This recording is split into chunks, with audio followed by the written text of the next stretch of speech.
Good evening, ladies and gentlemen. Welcome to another episode of Hit the Deck on this fine Friday. We have Mr. Snot Factory with us today. How are you today, Mr. Pegram?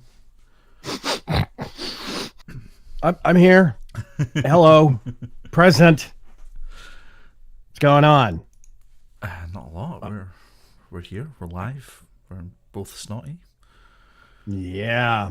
Wait a minute. Aren't you supposed to be adjusted to cold weather or something? You're not supposed to get colds or Scottish. We get extra colds. Really? Is it like an industrial strength Scottish cold I haven't heard of yet? Yeah, it's like industrial strength. It's called man Oh flu. God, that sounds horrifying. We don't have It's horrifying. stuff like that down here. Yeah. Anyway, how's your Friday going? What's going on? Friday's going well. I've been productive today. It's great. I did stuff and things. Productive? Yeah. Ew. I know, right? What has come over you, you monster? I don't know. I haven't been productive, but I have looked over some of the glorious new cards in the full set reveal of Ravnica Allegiance, which I believe you have on. Yeah, you have up on screen right now. We have it on the screen right this very second. Yeah. Yes, this very second. I have to admit, my eyes kind of glazed over going through white. I didn't read a lot of it. That's not anything against white. It just, I don't know why. Something about it's kind of like, oh, angel, wings, angel, flying, wings. Okay, and I just moved on to the other colors. But I and we're not gonna have time to go over every single card, but Not you if we can want to grab finish kind of. today. No. Yeah, not if we. It's not going to be a 6 or 8 hour podcast. We can't go over the full set. But there's some highlights, some interesting things. We can kind of spot the rares and spot the mythics and maybe some uncommons. Yeah. Hey, Preach. Hey, Preach. How you doing, buddy? Stuff like that. I do believe, unless it was a rerun, I do believe Mr. Preacher was just playing Overwatch with his wonderful wife. I believe he was. Yeah, I think he was playing 7 Days to Die earlier as well. I may have maniac. stopped in. Yeah. I was barely waking up. I had to have a lot of coffee injected into me before I could do anything productive. So, but yeah, it's not a massive set. I'm trying to think. 259 cards. Yeah, which is not huge. It's not gargantuan, but that's 259 cards. We can't talk about all of them. Yeah. So, there's a limit. Did you have do you want to bounce around? Do you want to go top to bottom, hit colors specific, or what? I think I kind of want to start with lands. I know that sounds crazy, but You madman! Oh my god! it's more just to point out the fact that we now have all of the 2-color lands with the ones that are in this set. So we now have good, yes, the good ones. Yeah. So we now have black, red, blue, white, black, white, Yeah. red, green, and blue, white. Yeah. So all the nice tap lands and shock lands, whatnot and whatnot. And the art on these is just spectacular. I have to say, I was a what's the red? The Vraska's group in Golgari? Golgari, yeah. I don't know why I blanked. I'm blanking out on some of the guild names. There's a lot to keep track of here. But I was, or still am, I guess, a big Golgari fanboy in Guilds of Ravnica. Yes. I'm really coming around to Rakdos, and what is the green-blue one? Simic? Yes, I'm really coming around to Rakdos and Simic in this set. Really, really. I cannot express enough how much I am. Yeah. So, yeah. So there's a couple of other lands, but they're not massively. There's the Gateway Plaza, which I think is a reprint from Ravnica. From yes, Guilds. I have that card. So. And then there is the Plaza of Harmony, which when it enters the battlefield, if you control 2 or more gates, you gain 3 life, and then you can tap it to add 1 mana of any type of gate you control would produce. So there's some serious gate synergy in this set. I really saw this. There's some other gate synergy. I almost said guilt synergy. I don't know where I was going with that. There's some other gate synergy in some of the artifacts. Yes. And some of the multicolor stuff as well. Yep. There is, I think for the first time I've seen also an every color card in this set. It's not colorless; it's all colors. But we'll Oh, go over that in a minute. the gargoyle, yeah. No, no, no, no, no. The Sphinx. Oh, the Sphinx, yes. Yes, there's a That's Sphinx in this set. We'll go with that later. That's fine. We can get to it. We can get to it. But the big thing is that there is a lot. You're right. There's a lot of Guildgate synergy in this, which I'm really excited about. I think Even could be just really cool. in the white, we've got Archway Angel, which is Gates in Yeah, which is really cool. Yeah. I really like that there is something. It's not just a tribal thing. There is a set-wide synergy. Yes. There's also a new kind of a thing that I've seen in this set that's called Guild Pact, which is like you'll see Guild Pact glass, or I mean, I think it's stained glass, the Guild Pact, or something like that. And there's other things that are Guild Pact such and such, which tie into this guild-wide, gate-wide kind of a set-wide thing, which I think is really cool. I really like that kind of stuff. Yeah. So, the Guild Pact is the original document that formed the 10 guilds of Ravnica. Right. It was actually like a parchment thing. I know very little about the lore that far back, but I do know that one detail. Yeah, that basically that's about as much as I know. Somehow Jace then became the Living Guild Pact, and I don't really know why, but there's a lot of people theorizing that this whole set and the next set, which is called War of the Spark, will be around Bolas trying to get Jace onto Ravnica to destroy the Guild Pact so that he can do his thing, his Bolas thing. Because Bolas is evil. Pesky Bolas. I know, right? Yeah. I think it's interesting how they're really anchoring a lot onto the guild's thing is not just a passing gimmick. It's not just kind of some light theme that has been painted over the very top layer of the set, and they don't make use of it otherwise. It ties in very deep. It did with Guilds of Ravnica, and it is, again, even deeper, I would think, with certain aspects of Ravnica Allegiance, which is really cool. So all three Ravnica sets have really benefited from having that sort of clear distinction of this is what the guilds do. Like even way back to the first one, every guild had their own mechanic, and it was, when you saw that mechanic, you were like, oh, that's the Rakdos mechanic, or oh, that's the Selesnya mechanic. Incidentally, Selesnya have had the same mechanic throughout all three. They're the only guild to do so. But hey, interesting. Convoke was their original mechanic, and they obviously still have it now. Yeah.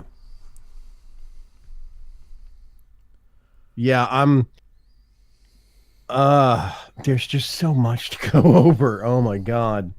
Now, I'm seeing who's Black White? Black White is Orzhov. Orzhov, right. They have a mechanic called Afterlife, I think, right? They do. Yeah, like a few rows down, there's the Ministrant of Obligation, the white card, Human Cleric. Afterlife 2 rating. I think they're in alphabetical order. Yeah, I think. There is, yeah. There it is, yeah. And Afterlife 2, when this creature dies, create 2 1/1 white and black spirit creatures with flying. I don't know why, but I always get kind of excited. Or there's the Knight of Sorrows, a row up and a card over that's got Afterlife 1. I'm really excited for some of these new mechanics in some of these cards, like Afterlife and Adapt and Riot and so it's Spectacle and stuff like this. Spectacle, Addendum. Yeah, really cool stuff. Do you have things that have leapt out at you so far right now? Like something that you've seen that's just boom. Actually, the very first cards, Angel of Grace. Yeah. So Flash and flying.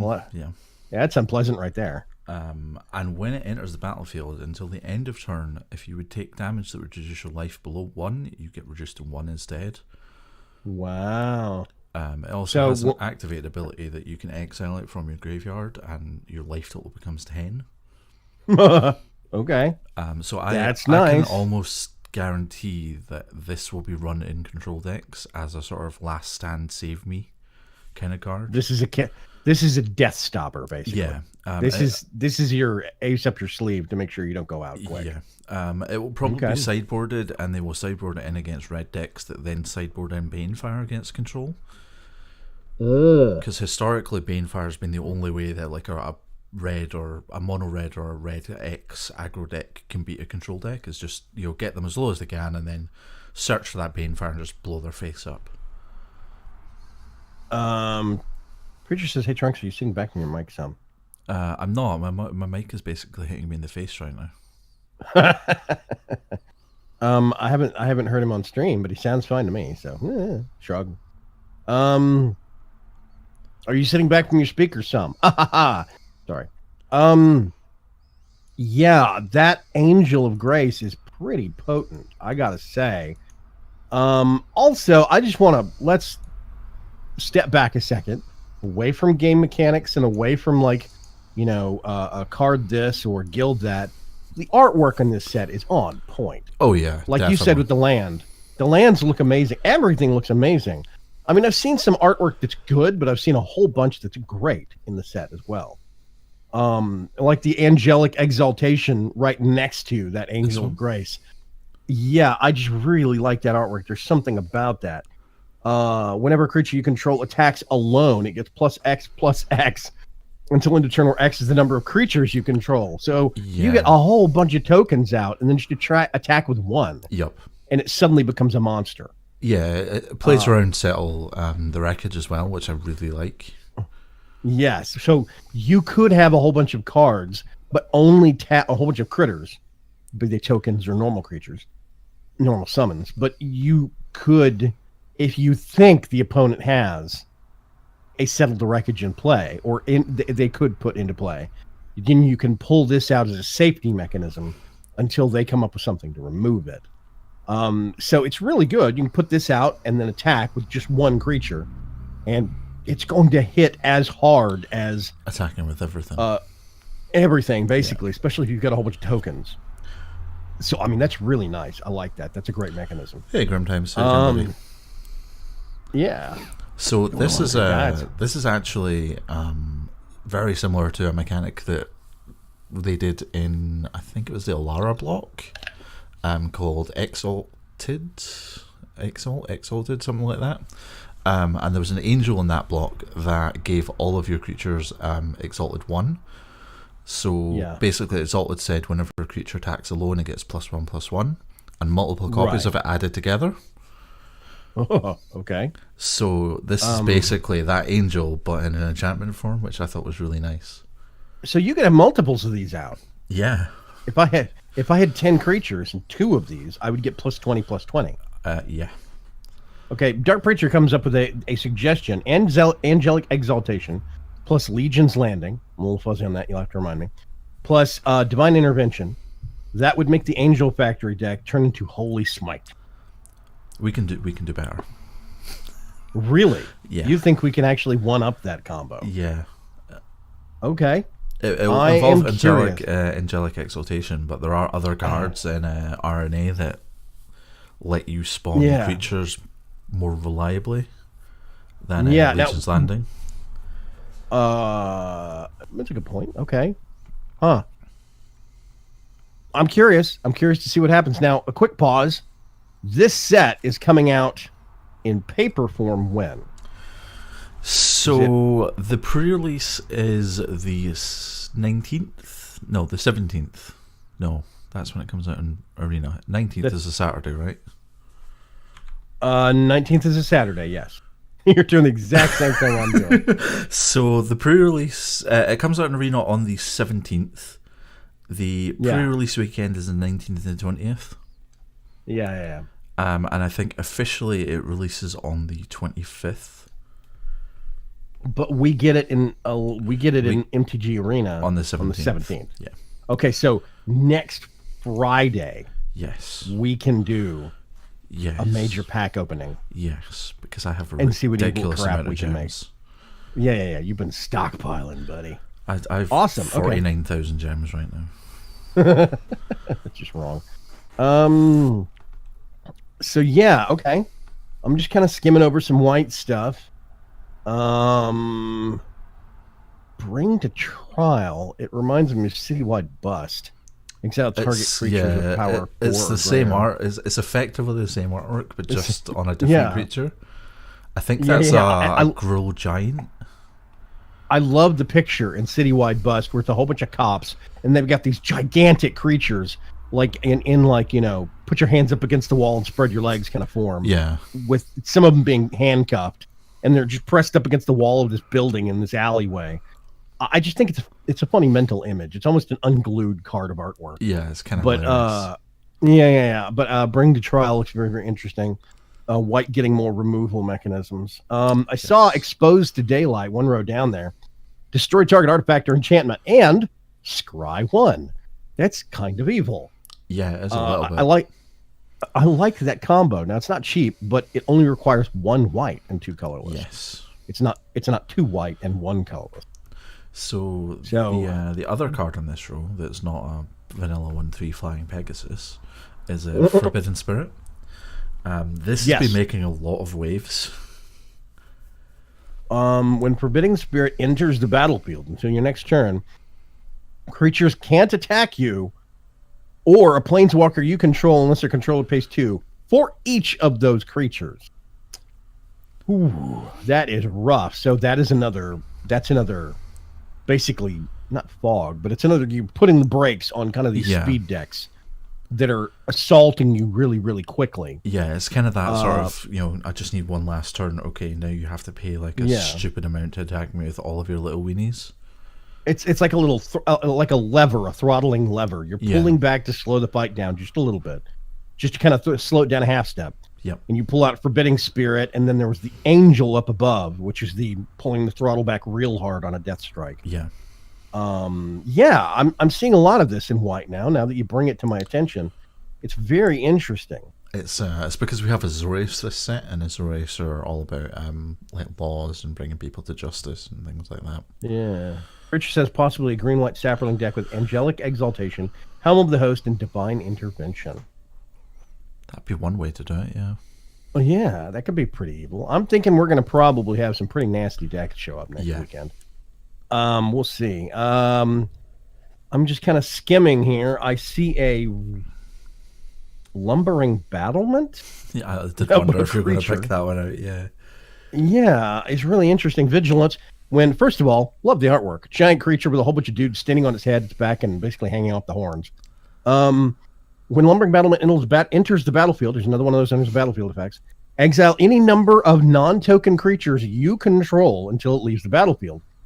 It gets +2/+2 for each card exiled. Yes. So it has to be non-token. Yeah, it's the only downside. That does bring it down a little bit. It's not crazy, but I still think it's close to crazy. If you've got in something like Red White Weenies, so this is a phenomenal finisher. You could do you're doing a Boros, and you've got a lot of red goblins you can pull out quick, stuff with flash or just 1/1 for 1 kind of things or 2s. And you can dump a whole bunch of these onto the battlefield, maybe pull this out next turn and exile them all. This thing comes with a whole bunch of +2/+2 tokens on it. Hits really hard. And then when it gets taken out, all of your other stuff you get everything back. That's great. And it's also kind of an interesting safety net. You could use this if you've got some nice things on the battlefield and you see something coming, somebody's building up some, loyalty ability on a planeswalker. You could pull out that Lumbering Battlement and say, and then temporarily exile your stuff, kind of phasing it out temporarily until you want to. True, actually, I hadn't thought of that. It's kind of a safety net. So you could use an exile or a snap or a bounce on your own Lumbering Battlement, pull it off the battlefield and get all your stuff back. Yeah, that's very true. It's another kind of a pause on things. And it's very interesting that white is getting so much of this. Yeah.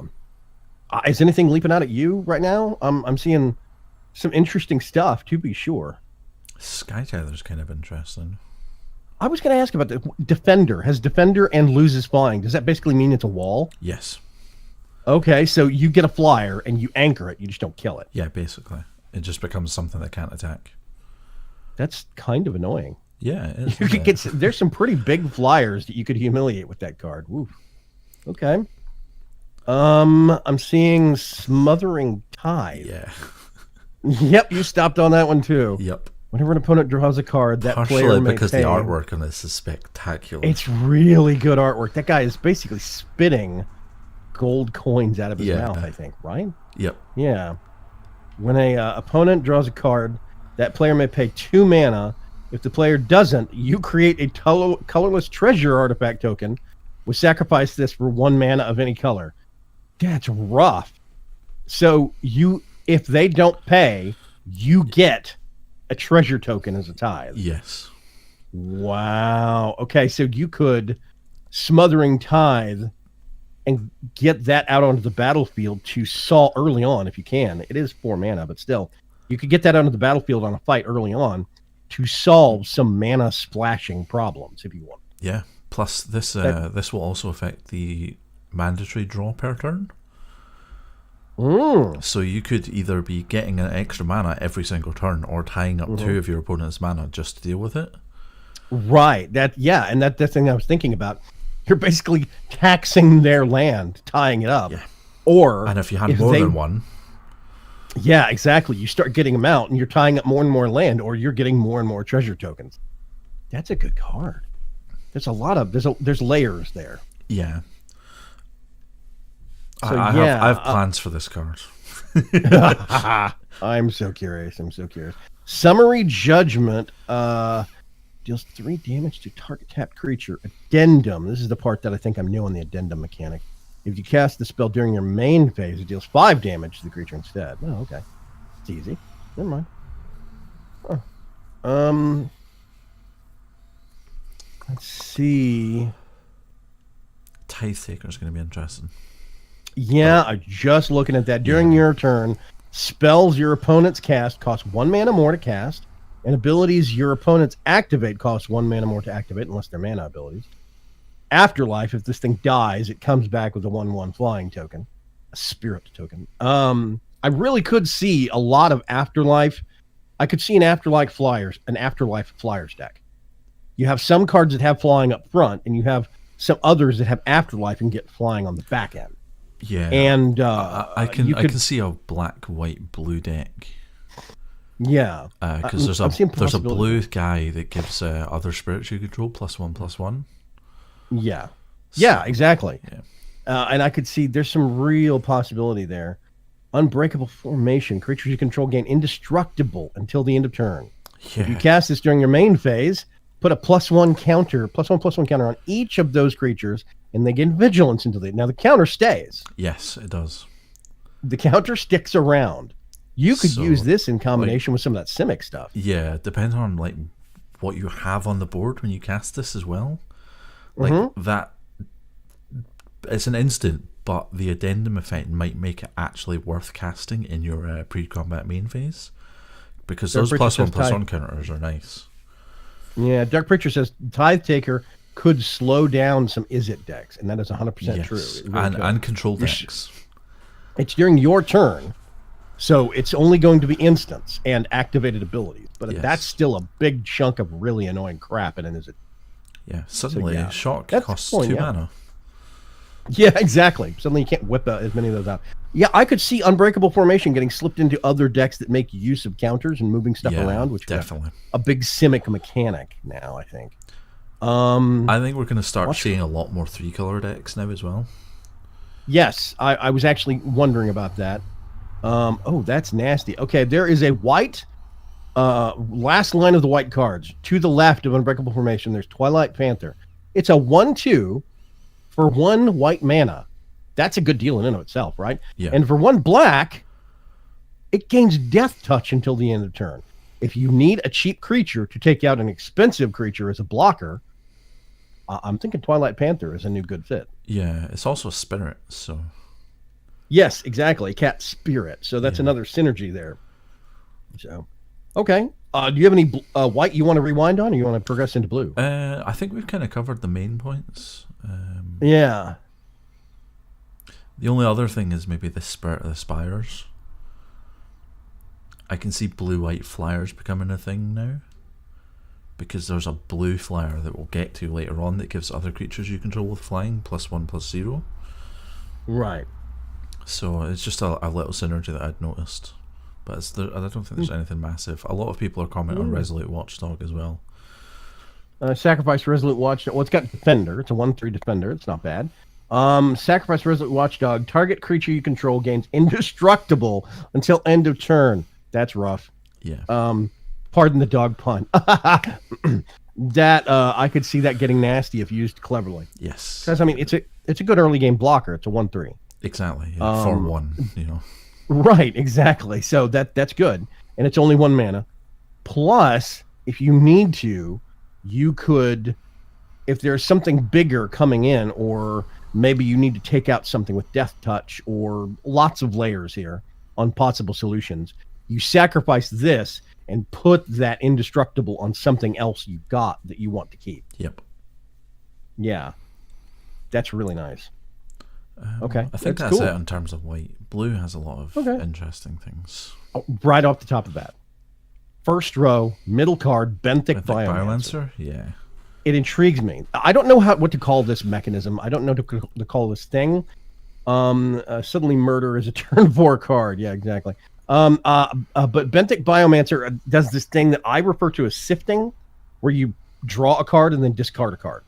So you draw a card, look at it, and see if you want to keep it. If it's more important than something else you've got, then ditch something else you've got and keep the new draw. Yeah. Or if it's not that good of a card, you just ditch it. Yeah, I don't know why I drew it. Good.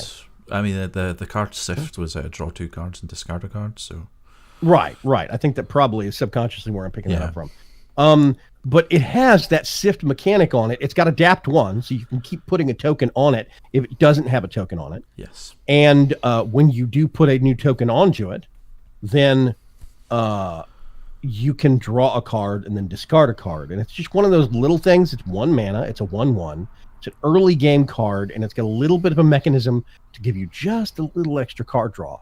And then you realize that it's a merfolk as well.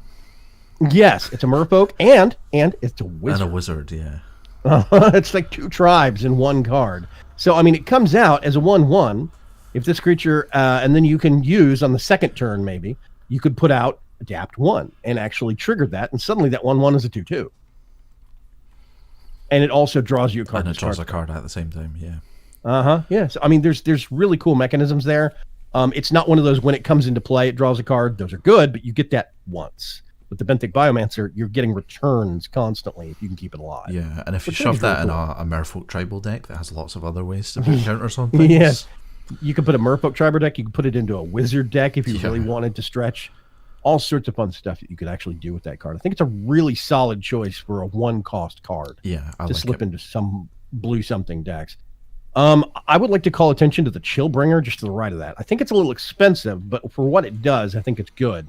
It's a common. It's an elemental that has flying, but it taps a target creature when it comes into play. And we already have some of those in Guilds of Ravnica, and I think no, it's Ixalan, some of the Ixalan cards. When the Merfolk come into play, there's some Merfolk from the Ixalan block. Yep. When they come into play, they tap and lock down. I'm gesturing. I don't know why I'm gesturing. All the gestures. It's okay. I do it as well. I'm like pointing at things on the screen. I'm like, no, they can't see you, Trunks. You see that card? Oh, right. There's nothing going on here. That's why I'm kind of using my mouse, and I'm like, yeah, this one. Yeah, exactly. I think Chillbringer is a really interesting. It's not a super new mechanic. It's not an overpowered mechanic in terms of like, it only does it when it comes into the battlefield. Just does it once. It's not a click to tap.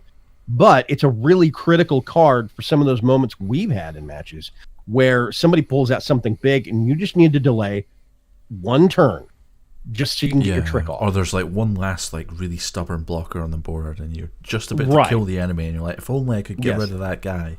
Yeah, if that guy wasn't blocking right now, well, boom, Chillbringer. So I think it's cool that they are keeping cards like that in the actual format. I think that's cool. It also has flying, which is a... Yeah, it's 3/3 flyer for 4. I mean, for 5. I think the 5 is a little high, but I mean, I'm not going to balk too much because of that mechanic. It's only a common, which I think is why it's got that extra cost as well. Yes. So yeah, I think that's a good card. There's other good stuff just below it, like Clear the Mind. Target player shuffles their graveyard into the library. Awesome card. Yeah. I really love cards like this because I love blue plus something else. You use the blue for card draw, and then you have Clear the Mind as your trick up your sleeve to, I'm almost milling myself. Well, let's fix that. Whoosh, That's a really great mechanic. I love stuff like that. And the artwork again. Yeah. Okay, I'm not even sure what that is, but it looks awesome. I love Grimtide says I love when the game designer and Vagram peeks out in these. Yeah, there's points where I see some of their overall design ideas. Yes. It's like there's theme, there's all these overarching kind of artistic strokes. There is art itself, the style of the art and the style of the world. And that ties into how they want to show the lore, how they want to display the lore of the world and the overall storytelling. But there's also like that cross ties into storytelling, and arts ties into game mechanics. Some of the most interesting combinations of lore, storytelling, art, and game mechanics in this set all collide in Rakdos. And it's really, really beautiful to see come across. There's points where it hits out and shows. But I think right now in Ravnica Allegiance, Rakdos really shows somebody had a lot of fun with artwork and a lot of fun with the storytelling. Yeah, I would agree with that. They just kind of went nuts. And we'll get to that. That's several colors down the list. There's a few, go through blue. I think at some point we need to do like a Magic the Gathering art through the years. I think that'd be cool. That would be really interesting. See, like when they started doing their art around an actual storyline and when it was just like art. Dark Preacher says some of the art in MTG I wish they had on canvas so I can hang it up on my wall. There is a website. There's a couple of websites for that are authorized to print art on canvas, and they do it on big mouse mats and play mats as well. The guys at the Command Zone, they have a YouTube channel. They do Commander podcasts and Commander format games and stuff like that. Run by Jimmy Wong and a couple other guys. I can't remember. Anyway, they have talked about that website. I'll see if I can dig it up and link it in our card games channel on the League Discord. But that is a thing, Preacher, that you can actually do. And it is officially endorsed by Magic the Gathering and by Wizards of the Coast, which is dope. So yeah, you can do that. Anyway, go ahead. Cards, blue, please progress. Essence capture, which I'm fairly confident that nobody is going to want to see ever, but it is a thing. Yeah, counter target creature spell. Put a +1/+1 counter on up to one target creature you control. So it's not just, no, you can't cast that. It's, no, you can't cast that, and I'm going to improve one of my guys while I'm at it. And, if your one drop happened to be little Mr. Benthic Biomancer up here. You get one drop of that. 2 mana, counter target spell, put a +1/+1 counter on this creature, draw a card, discard a card. It's middle fingers all across the board, man. It's like, you know what? I've got things I'm going to do to you. It's like, no, and fuck you even more.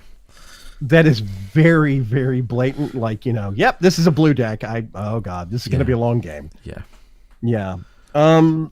I think Eyes Everywhere is quite an interesting concept as well. I actually just caught this because of the name and the artwork, and I was reading the description. I didn't catch it first time. At the beginning of your upkeep, it's an enchantment, first of all. So you get to scry at every upkeep that survives. Yeah. And then for 5 mana and 1 blue, exchange control of Eyes Everywhere and target non-land permanent. Activate this ability only anytime you cast a sorcery. I'm fuzzy on the implications of this. You're going to have to elucidate me on how it would impact, how I would use this in the great amount. So basically, you would pay that cost. You would, your opponent then gains control of Eyes Everywhere, and you steal whatever the hell you want from their board. Okay, so it does mean the opponent would then get to scry one every upkeep, but you would then have whatever thing they had. But if they have taken control of the enchantment, can I still activate this as exchange control? No, because it's only the controller. They would have to do that. They would be able to steal something of yours in return if they have blue mana. I could see using this to grab something and then sack it. Yeah, that's a way. Grab a creature, use it against them, then sack it. Yeah, I mean, even just like stealing something that is big and holding down the enemy plan. Right. Let me think. If they have, Luminous Bonds goes on your creature. What's it? Hieromancer's Cage. Hieromancer's Cage goes down. Hieromancer's Cage goes down under my control, and I grab one of your creatures and I slip it into the cage. You put down Eyes Everywhere, and then use this ability to exchange control of the Hieromancer's Cage, which I think would release the creature. No, it wouldn't, because the cage isn't actually leaving play. Okay, so you would use it to exchange control of this and the creature it's holding. Which you can't do because it's in the exile zone and it's not technically on the board, so you can't target it. Wow. Okay, I'm trying to think of ways you could use this to get stuff back then. I don't know. Because if you do Luminous Bonds just stays on the creature that's in your control. That's not a big deal. Yeah, I'm thinking like you want to take control real quick of some big nasty that they've got. You can use it to like steal planeswalkers. Oh, that's a good. Oh, can you? Yeah. Yeah, target non-land permanent. So planeswalkers, artifacts, enchantments. Ooh. Yeah, you can steal their saga. They put down Eldritch Reborn. You can steal it on like just before it hits turn 3, and then you get the creature back from the graveyard instead of them. The only flaw I see in this entire design is that you're giving them to Tool to get it back the next turn. Only if they have blue mana. Right. If they don't have blue mana, they can't do anything. Which yes. Although they do key. still get to scry 1, but... Right. But... I think it'd be funny if you pulled out a second one and then just kept exchanging them back and forth every couple of turns, just to kind of confuse people. Anyway, okay. Yeah, Eyes Everywhere is an interesting card. Yeah, I think I'm still that's a little really lost. interesting. Also, by the way, just one row down, Gateway Sneak. Here's this goes back to this whole gate synergy thing that we've got. Whenever a gate enters the battlefield under your control, so not when the sneak enters the battlefield, when a gate gets put on the battlefield. Gateway Sneak can't be blocked this turn. Whenever Gateway Sneak deals combat damage to the player, draw a card. That could get annoying really fast. Now, it's a 1/3 for 3, but that's, there are options there, to be sure. Yeah, there are ways to improve that, especially in blue now. Like Essence Capture, for instance. Yeah, exactly. So, okay. We have to talk about the card at the end of that row. Mass Manipulation. We got to talk about Mass Manipulation. Yeah. First of all, this is one of the most expensive cards I've seen in a long time, I think. But basically, if I pay 4 blue and then 8 mana, I could take control of 4 creatures or planeswalkers. No, it's 2. What? It's XX and then 4 blue, so you pay X and then you pay X and then you pay 4. So if you paid 4 and then 4 blue mana, yeah, and then double X. So if I did 8 mana, eight colorless, 8 on top of the 4. Yeah. If I did 8 on top of the 4, I could take control of 4 creatures. Yes, or since it says planeswalker, I could just do 4 and then 2 colorless, 4 blue and 2 colorless, and take control of 1 planeswalker. 1 planeswalker, yeah. It scales, that's for sure, and it's hecka dangerous. I'm still not sure about that casting cost though. How often do you think that you're going to get this off? Not very often. I think this is aimed more at like Commander than actual Standard. Interesting. Potentially might be something that is like sideboarded for like some sort of crazy jank deck that has loads of ramp, but like it looks amazing, but if you sit and think about it, like it's actually, you see it and you're like, oh, it's more oh god, yeah, but then it's more complicated than that. It's not quite as simple as wave a wand, take control of everything. Yeah, it costs a lot. It's one of the only effects that lets you steal a planeswalker. Right, and which is amazing in and of itself. And it also doesn't say until end of turn or whatever. It's just you gain control. Yeah, that's it. So I mean, you could keep this in just for a really powerful. Oh, somebody's got such and such planewalker that they pull out. That planeswalker is now mine. Yeah, and they basically, your opponent has to take out their own planeswalker or use some mechanism to steal it back, which is amazing. So yeah, okay. Let's see. One row down from that, Mesmerizing Benthed. I think it's interesting that it's an octopus. That's for sure. When Mesmerizing Benthed enters the battlefield, create 2/0/2 blue illusion creature tokens with, whenever this creature blocks a creature, that creature doesn't untap until its controller's next turn. Wow. Mesmerizing Bented is hexproof as long as you control an illusion. So Wow. it's a 0/2 blocker that you can use to lock down other creatures. It generates a 0/2 blocker. That's interesting. Yeah, so you don't have to even block with the Mesmerizing Bented. It's a 4/5. That's beefy. And it's a 4/5 for 5. That's a pretty good deal, I think, mana-wise. That's a really good deal. But especially since it's giving you 2 extra creatures, and they're hexproof as long as you have an illusion. Yeah, the Mesmerizing Bented, all you have to do is get one illusion and just never use it. Yeah. And the Mesmerizing Bented is automatically hexproof.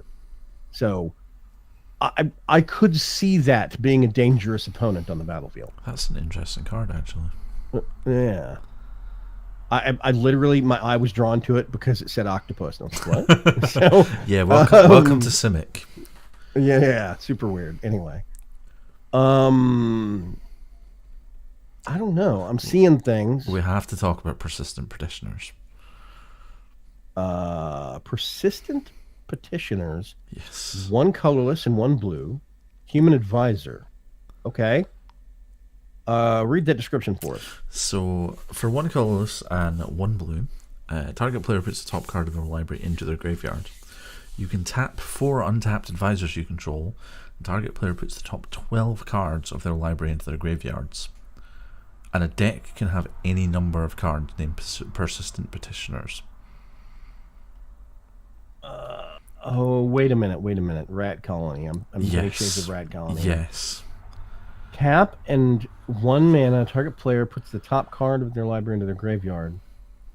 Tap 4 untapped advisors you control. Target player puts the top 12 cards. So if you could have any number of Persistent Petitioners, yes, and you could keep getting they're only 2 mana, and you could keep getting these things out onto the battlefield quickly. Yes. You could basically tap and almost deck people in a couple of turns. Yes. Plus, because of the way that ability is worded, it gets around summoning sickness as well. So if you tap for, if you consistently were playing these, you can tap basically a multiple of 4, regardless of whether you've just played them this turn, as long as one of the ones that you're tapping didn't have summoning sickness. Oh Christ, that is a nightmare. Yes. So here's a question: what if we had a Helm of the Host in that deck and kept duplicating them every turn? Yes. I'm just spitballing here. If we kept creating them and kept tapping them to deck the opponent, like, I don't know. It's evil, isn't it? It's super wild.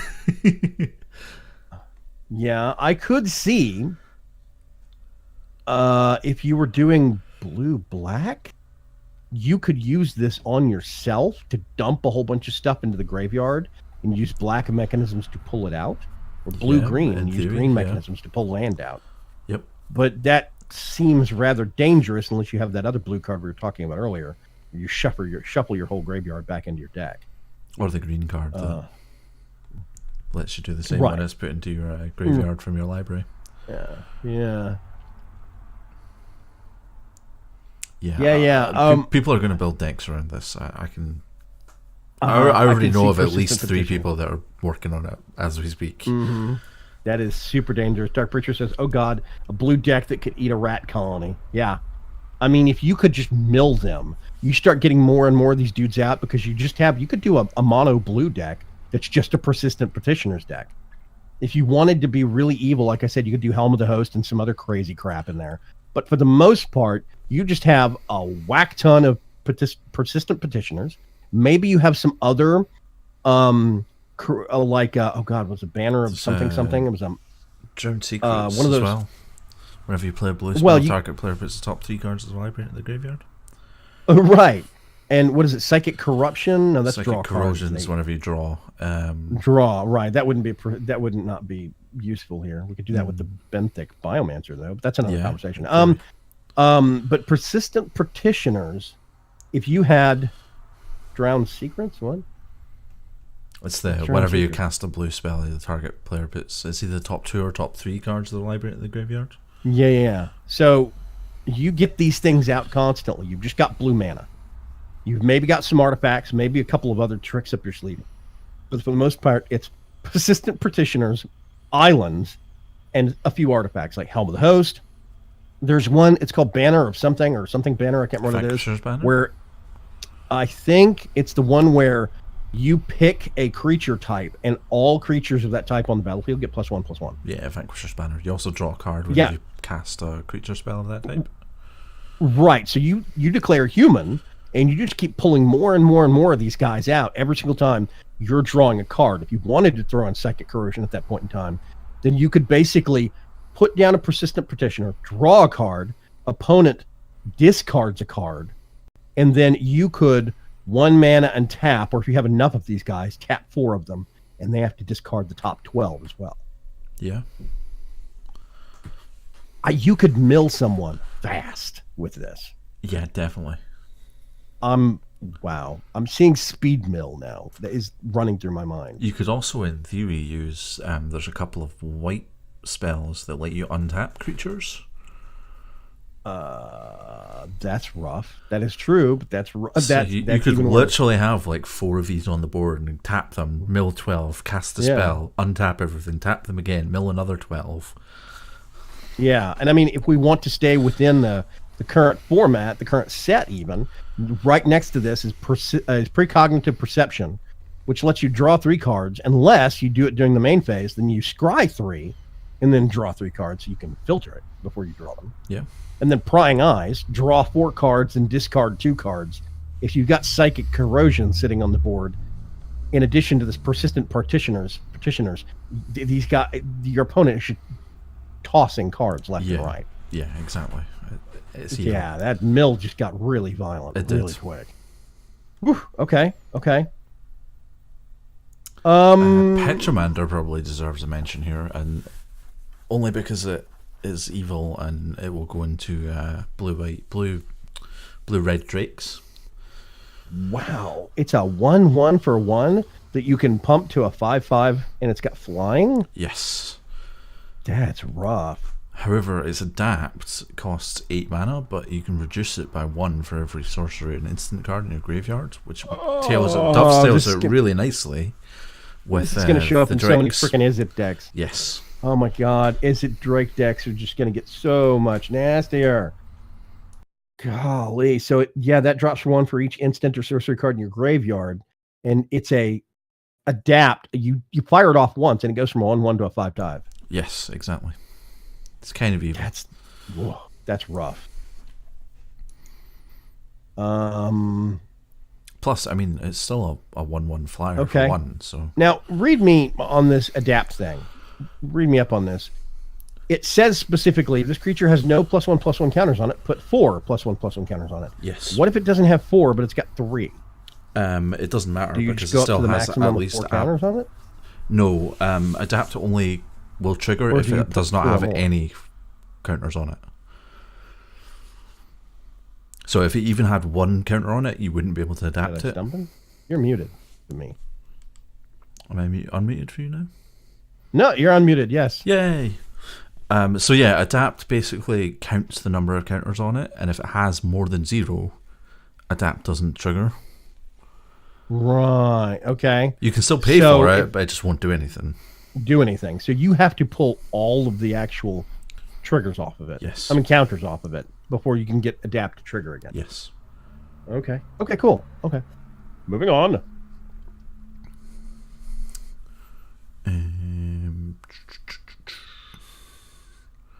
Skatewing Spy.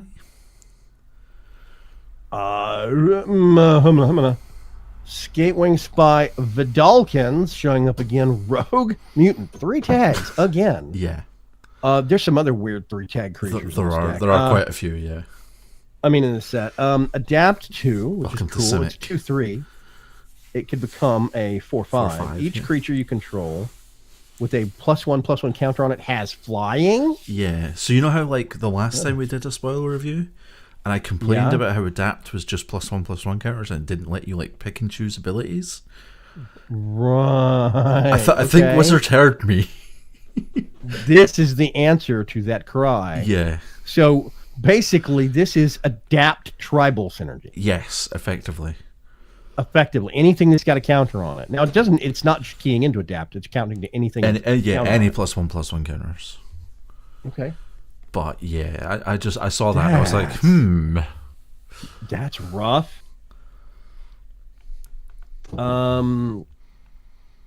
Yeah, I'm seeing a lot of potential there. Skatewing Spy is nasty. Yeah.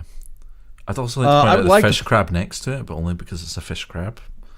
Yes, there's a better one. Further on in the set, there's a better fish crab. There is, yeah. Yeah, there's a fish crab, something else. I saw that and I was like, wait a minute. Slime Bind. I just want to point out the artwork. I think that is a disgusting looking really card. good. Flash enchanted creature gets a -4/-0. And it's just like, ugh.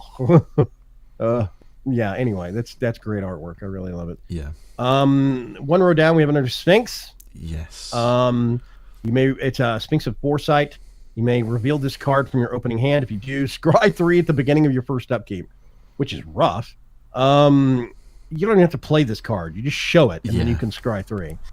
We're talking about early game advantage. Flying, and at the beginning of your upkeep, scry 1 when it's on the battlefield. Yes. And it's a 4/4 flyer. That's a good card, I think. 4/4. Yeah. That's an amazing and card. It's got scrying up the wazoo.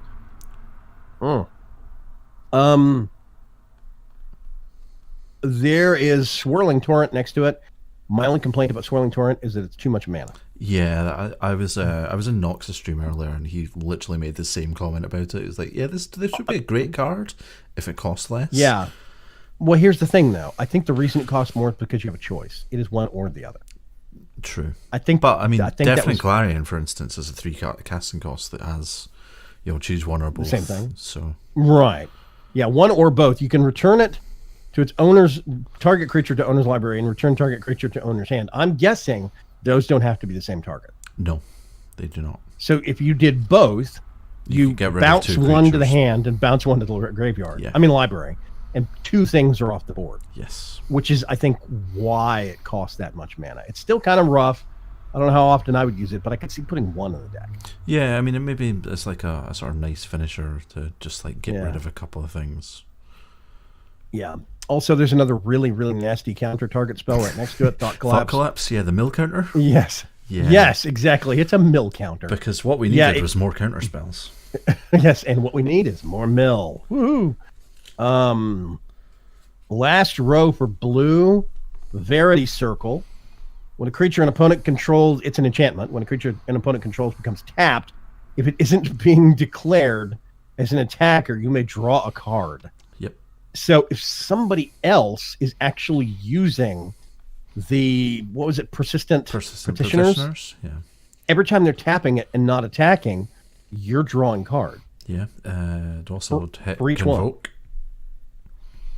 Yes, that would also hit Convoke and so many other things.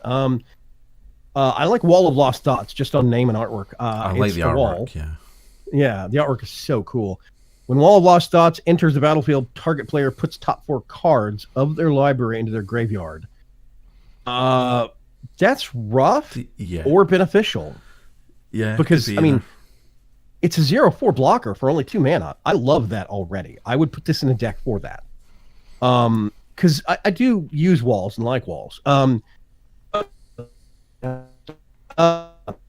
You've gone robotic.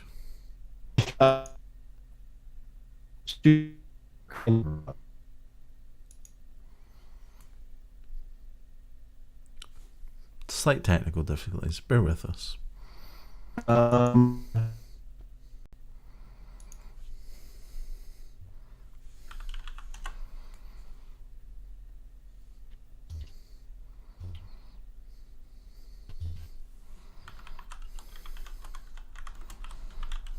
The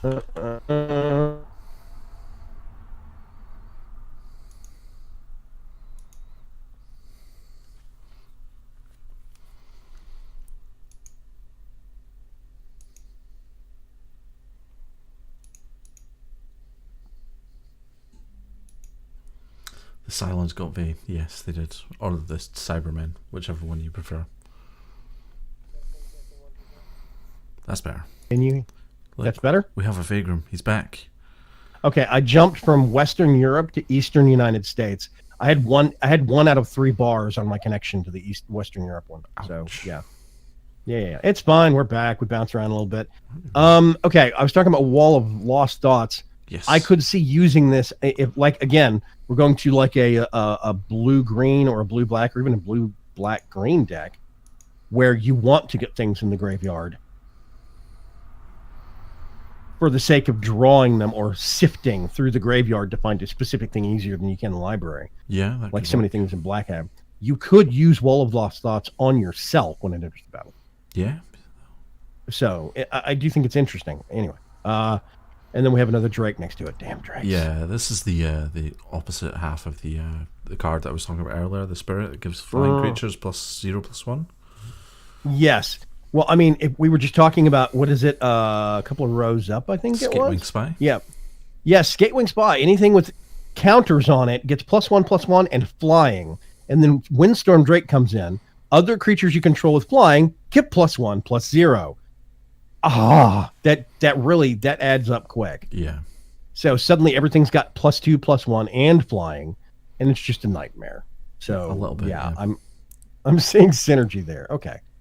On to black, I think. Yes. Black. Yeah. Okay. I read some of black, but I hit a lot of the dual color black red stuff. Yeah. Some of the things that caught me the most in black is the artwork. Bankrupt in Blood. Yeah, Bankrupt in Blood. How good is that? Holy crap! That's an intense card. Yeah.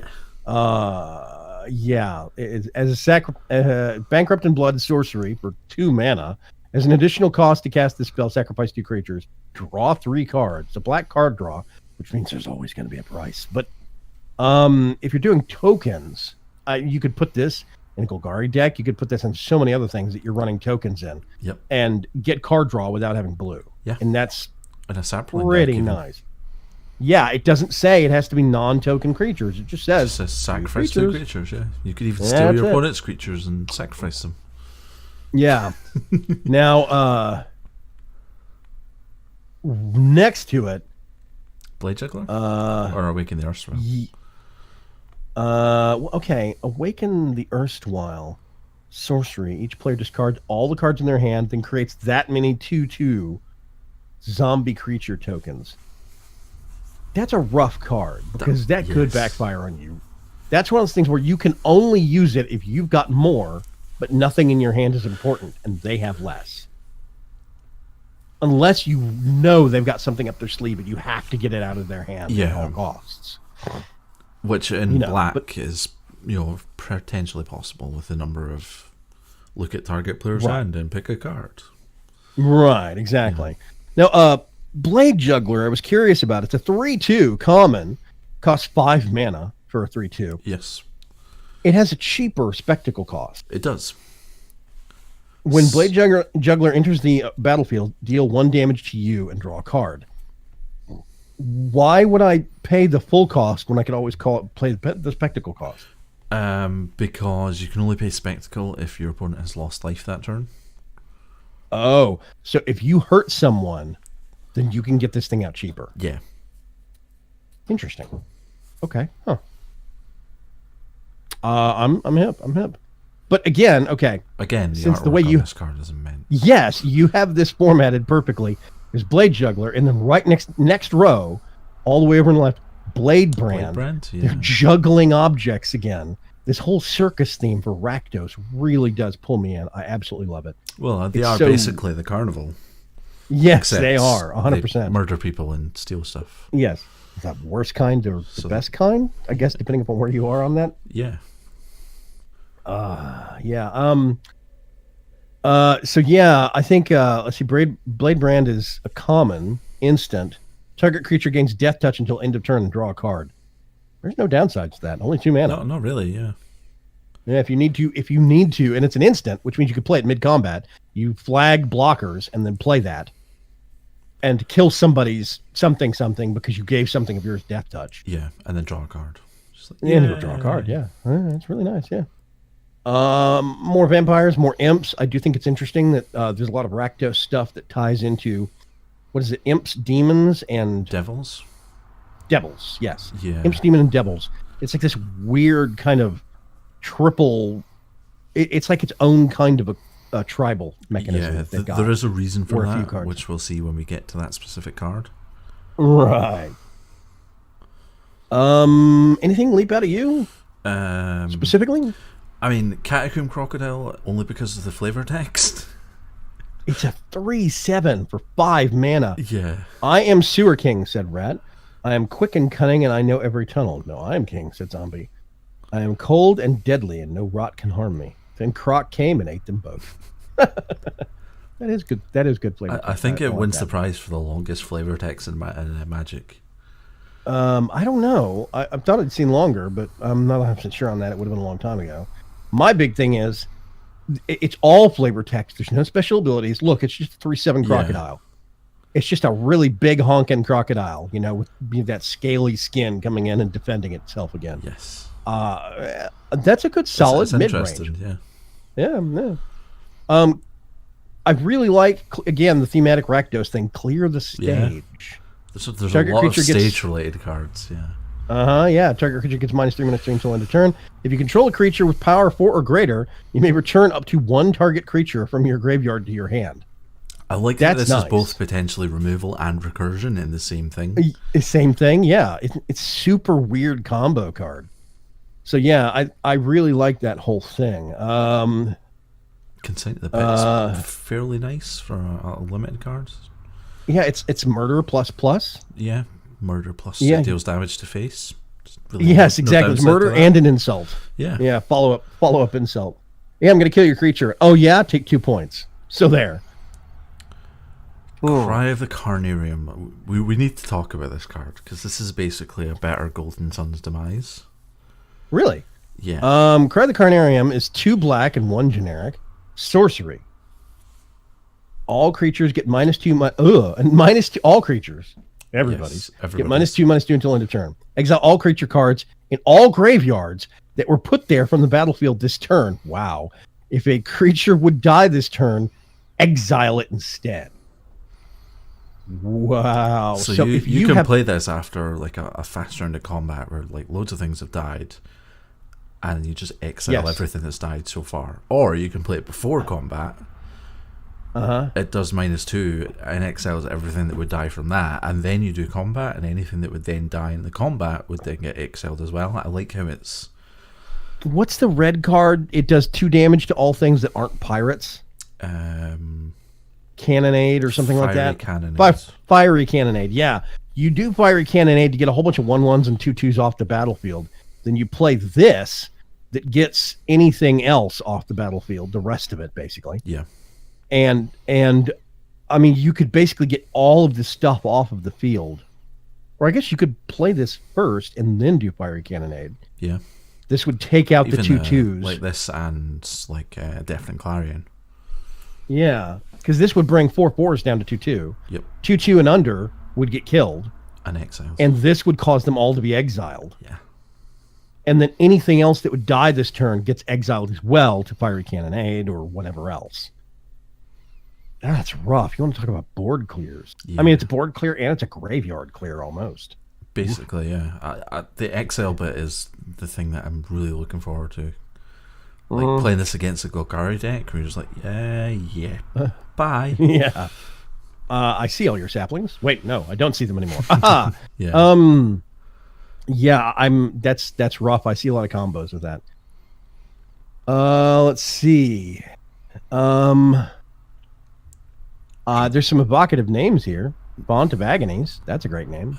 One black enchantment. Yes. Drill Bit. What is Drill Bit? Target player reveals their hand. You choose an online card from it and they discard it. It normally costs 3, but if they've lost life that turn, you can play it for 1. Wow. The whole spectacle thing is really funny because it's basically adding insult to injury. I have done damage to you. Also, by the way. Yes, I have another present for you. Yeah, it's super, super weird. Font of Agonies, I think, is going to be interesting. Yeah. Would eat a sapling. Yeah, it would. Yeah, it would, Preach. You're 100% right on that one. Whenever you pay life, put that many blood counters on Font of Agonies. One black and one colorless. Remove 4 blood counters from Font of Agonies. Destroy target creature. Okay. So I guess you would tie this in with something maybe white that had life gain synergy. So you could pay life and gain life, pay life and gain life, and just use this as removal. Yeah, there's the 2 casting cost white vampire that you pay 4 life to make it indestructible. Yes. Okay. And then you would put 4 counters on this. Yeah. Take something and then immediately remove it, plus add some mana, and remove something from the battlefield. Yeah. So it's basically like 4 life, destroy a creature, and by the way, this is now indestructible. I don't know if it's me, but it seems like there is an even deeper level of synergy between cards in this set than there were in some of the previous ones. Yeah, it's potentially possible. This is probably the first set that's come out, or the first pair of sets that's come out since they changed the way they wanted to release sets. Yeah. Because before they had like the whole block concept, and it was like these 2 sets are a block, whereas this time it's just like this set's a set, and this set's a set. Yes. I'm seeing a lot of stuff that synergizes within this set, of course, but there's still things that synergize within other sets and other editions, like the core itself. Okay. So right below Drill Bit, Gutter Bones. Yes. First of all, great artwork. It looks great awesome, name. doesn't it? Yeah. Yes, creature skeleton warrior. Gutterbones enters the battlefield tapped for 1 black and 1 colorless. Return Gutterbones from your graveyard to your hand. Activate this ability only during your turn and only if an opponent has lost life this turn.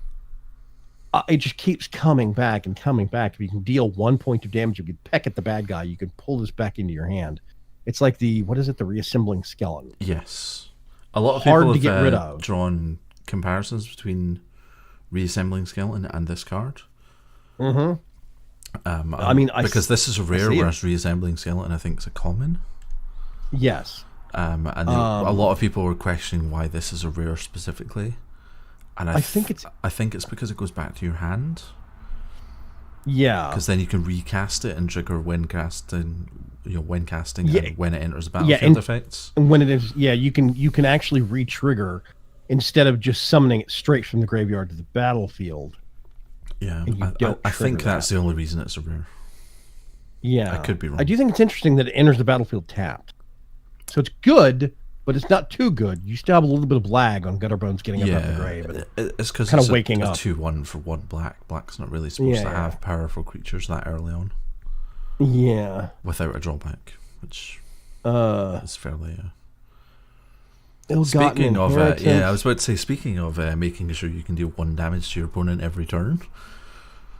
At the beginning of your upkeep, Ill-Gotten Inheritance deals 1 damage to each opponent and you gain 1 life. Wow. For 5 colorless and a black, sacrifice Ill-Gotten Inheritance. It deals 4 damage to target opponent and you gain 4 life.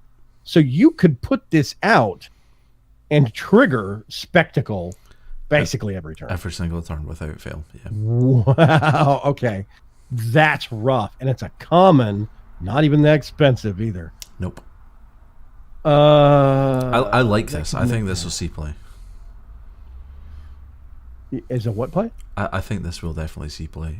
It's nuts. Oh, yeah. You got to put this in. Like so many, just Rakdos alone, that deep synergy of you're automatically dealing 1 life. Of course, they've lost 1 life this turn because they've gotten Inheritance. So all your Spectacles automatically can be used. Yeah.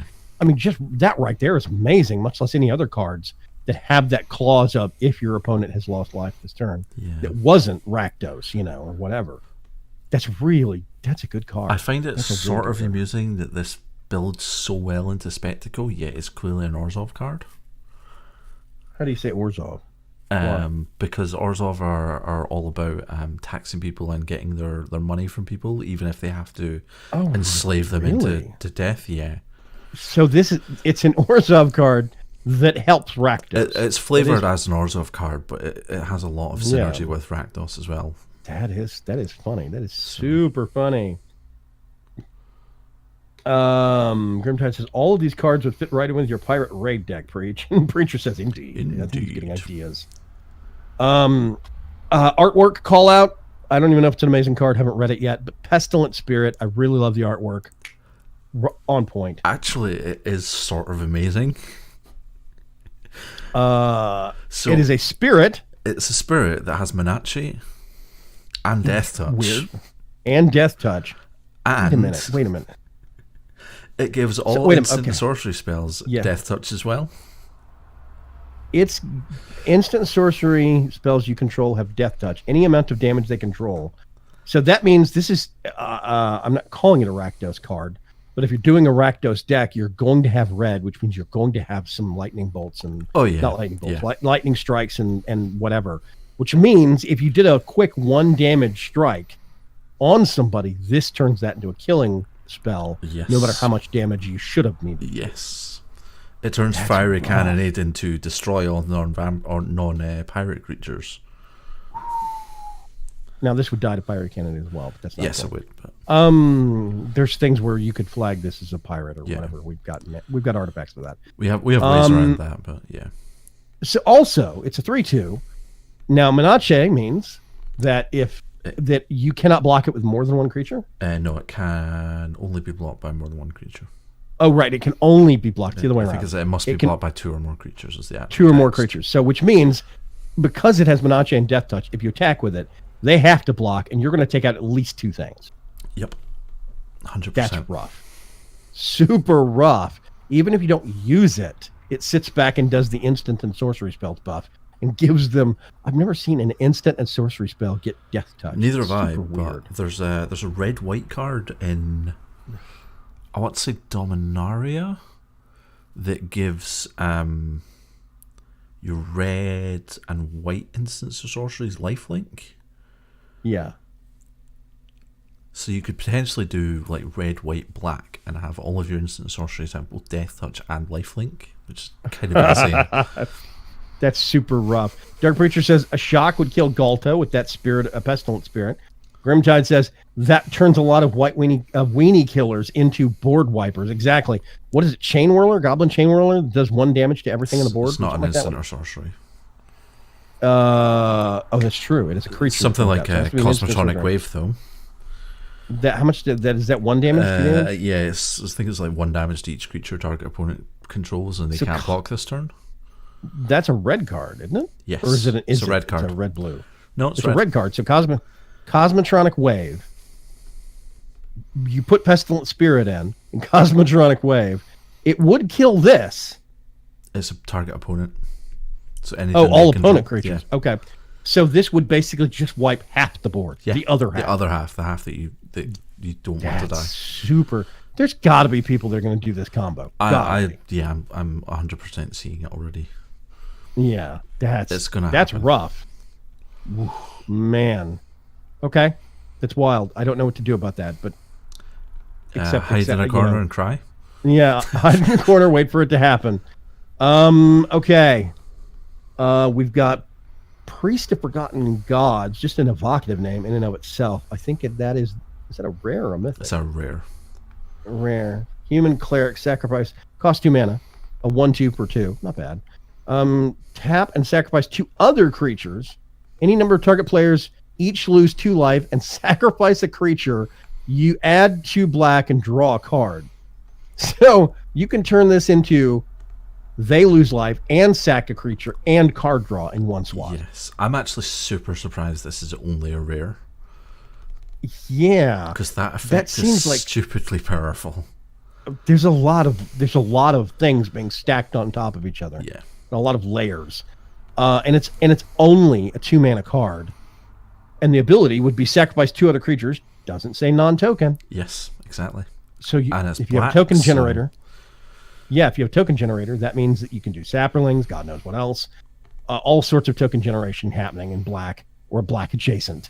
And you sacrifice a couple of tokens, throw in a couple of black mana, 2 black mana. Yeah. You get a card draw, they lose 2 life, and they have to sack a creature. It's nice. That is really, really a nice. lot of utility there. Yeah. Lot of utility there.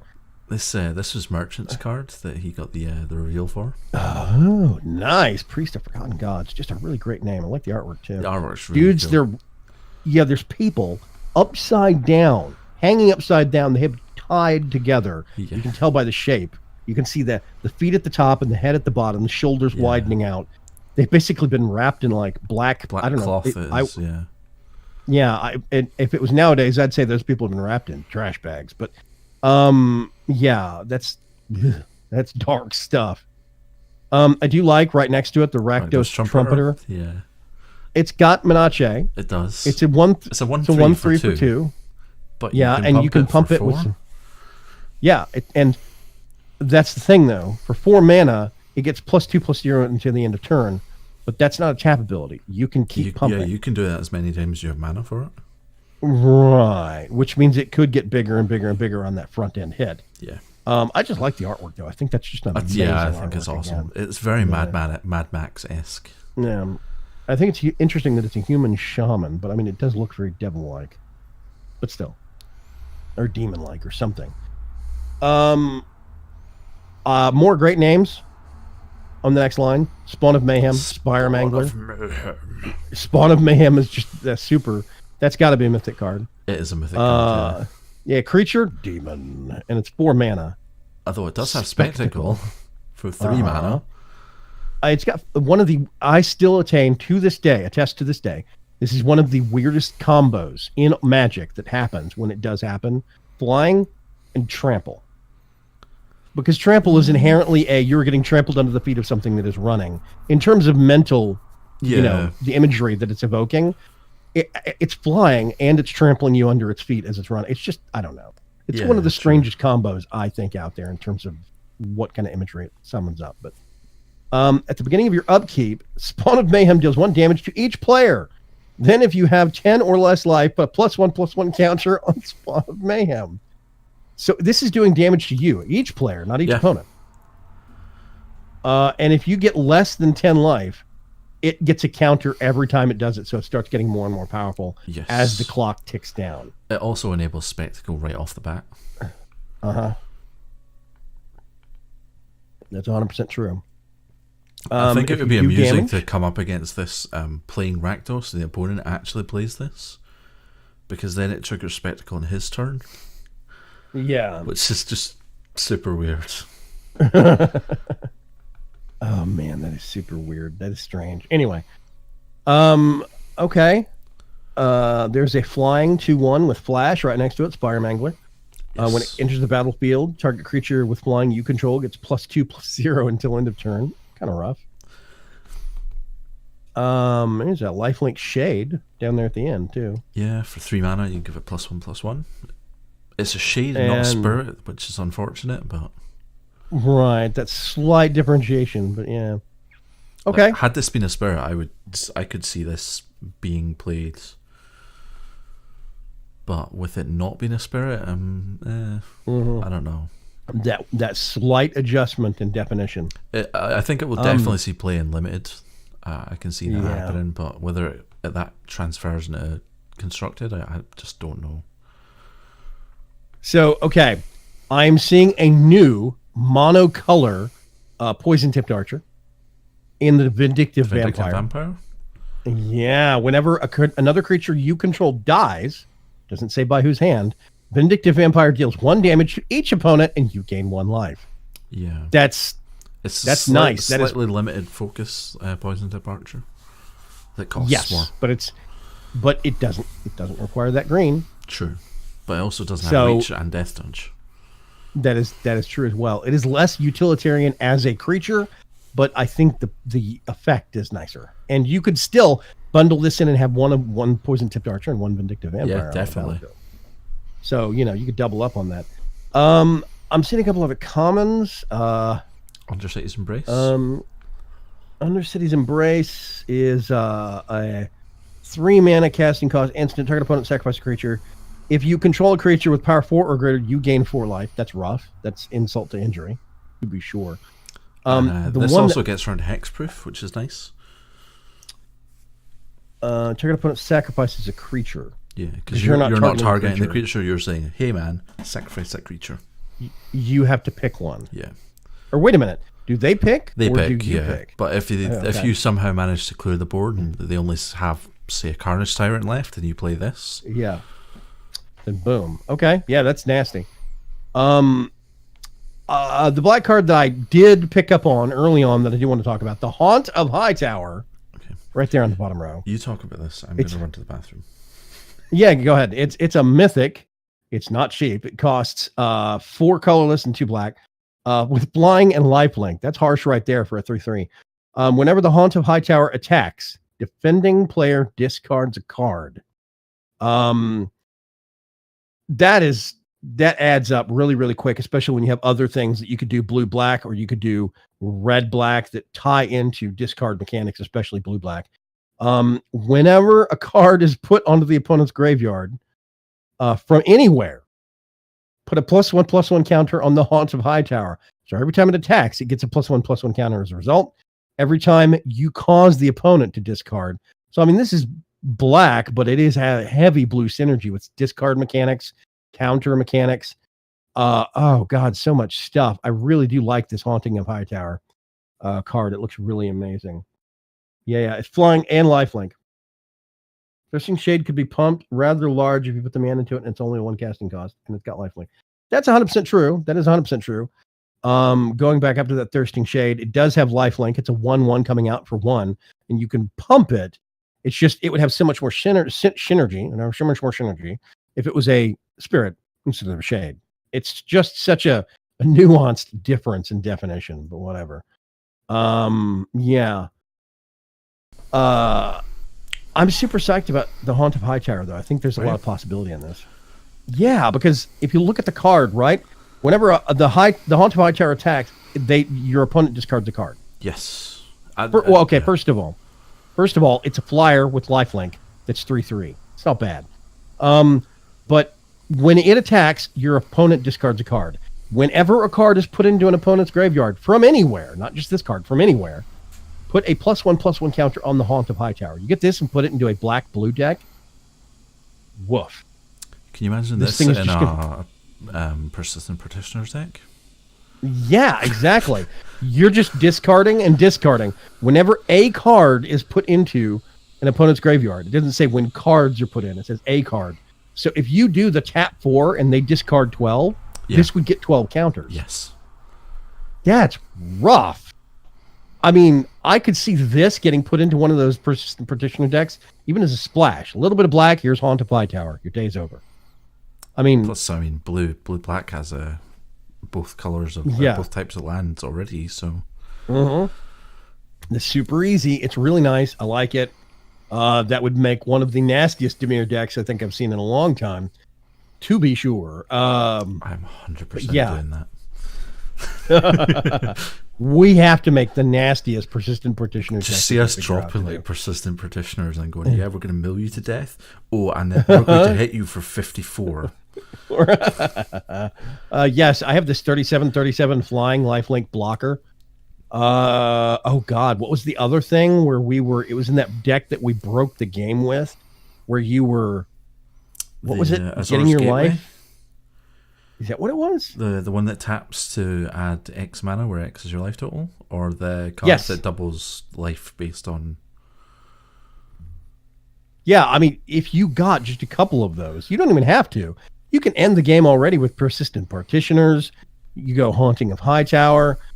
So many other things that we've already talked about. But if you could synergize that game-breaking deck, but adapt it with some of this Persistent Petitioner stuff and persistence, that discard Psychic Corrosion, some other stuff. I mean, there's some rough stuff that can happen because of this set now. Things just got a lot nastier. There's actually a dual color card that we'll come to later on that breaks that deck even further. Grimtide says that is insane. That was insane. You had like 578 life and the game didn't know what to do. We died. The game died at 863 life. Yeah, something like that. That's where it gave up.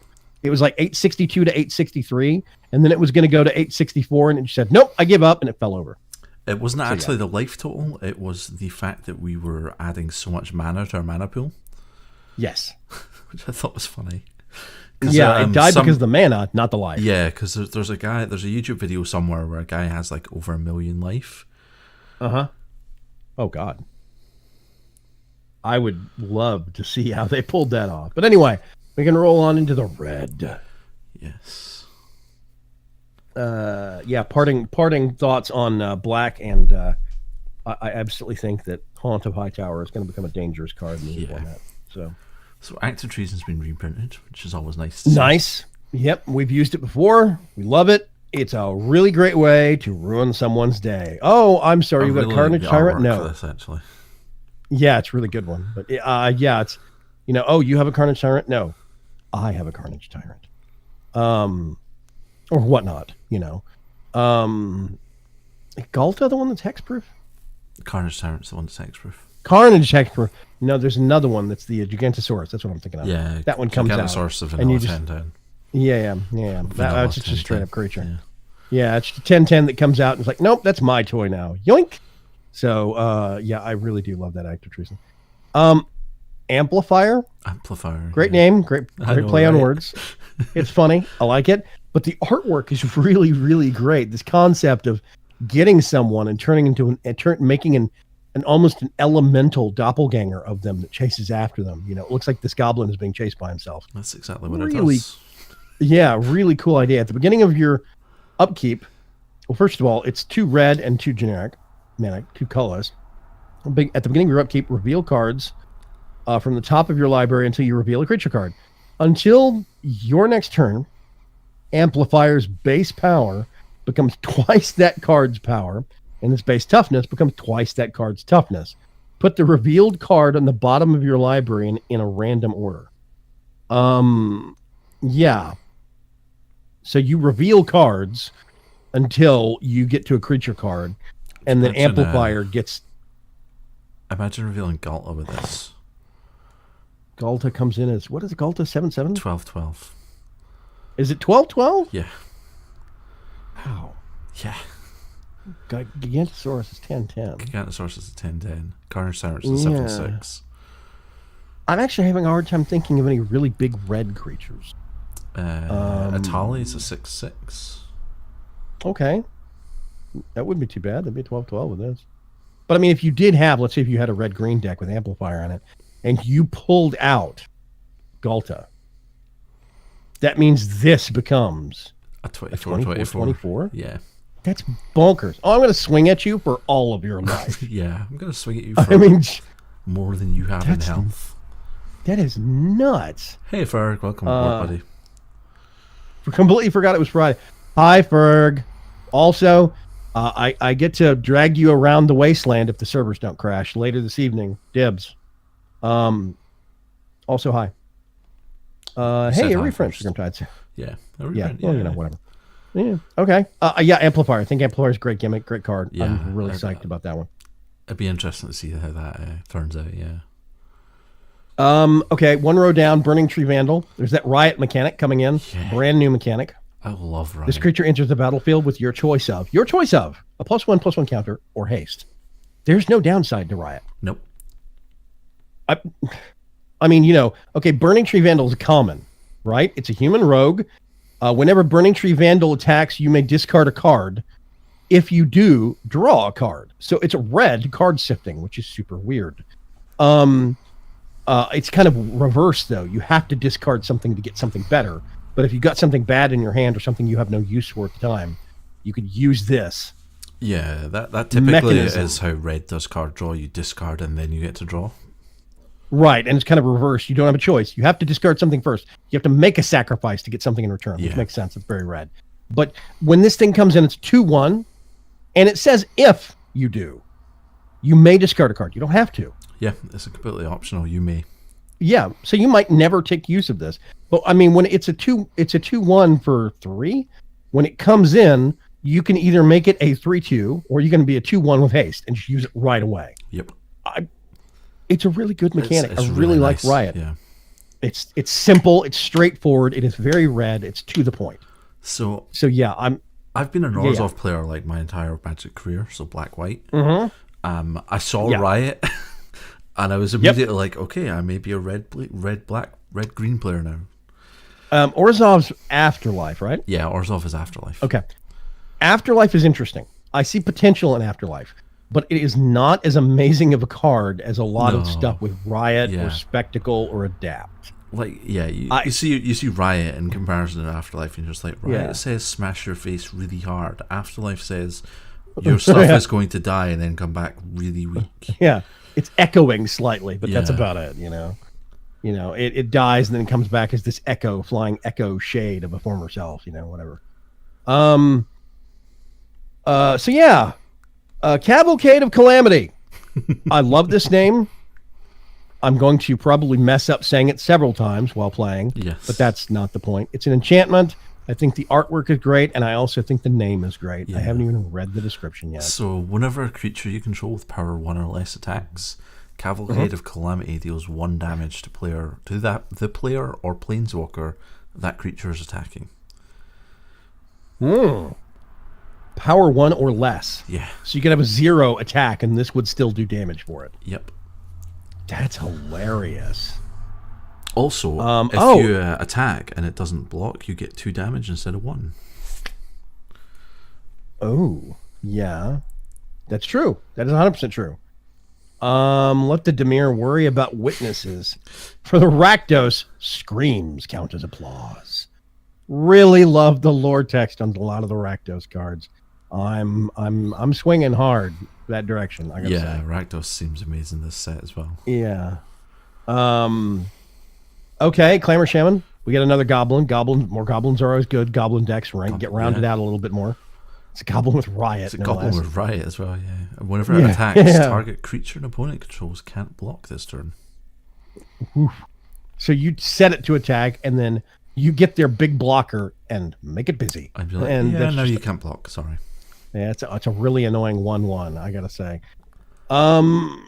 There's more Viashino coming into play again. I always like seeing them because they go way back in the set with the Dagger Caster. Yep. It comes into the battlefield, typical Viashino fashion. It comes into the battlefield, does 1 damage to each opponent, and 1 damage to each creature your opponent controls, which circles back around to the Spectacle thing. Yeah. This comes in and automatically fulfills Spectacle for anything that follows it, which is basically just awesome. Yeah, it's unfortunate that it lives in the same environment that Goblin Chain Whirler does. Yes, exactly. Because the Goblin Chain Whirler is better in every way. Yeah. Although this will be easier to splash. So. Yes, it's only 1 red. It does have 3 colorless, which is a little rough, but it's a 2/3. That's not bad. Yeah. So you're getting something that's at least good in a fight. But in addition to the ability that's got, but yeah, I think Daggercaster could see some interesting play. I think it's pretty good. It could be interesting, yeah. Yeah. Right next to it, we've got to choose one. We've got Deface, which is really cool. Destroy target artifact or destroy target creature with Defender. That is very limited. Take down an artifact or take down a wall. It is very thematic though, so I do like that. It's very Gruul, yeah. Yeah, and it is just 1 mana. Yeah, 1 red only. Yeah, 1 red. That artifact is dead, just straight up. So yeah. Okay, I need you to explain Electro Dominance to me. Electro Dominance, yeah. I'm so looking forward to this card.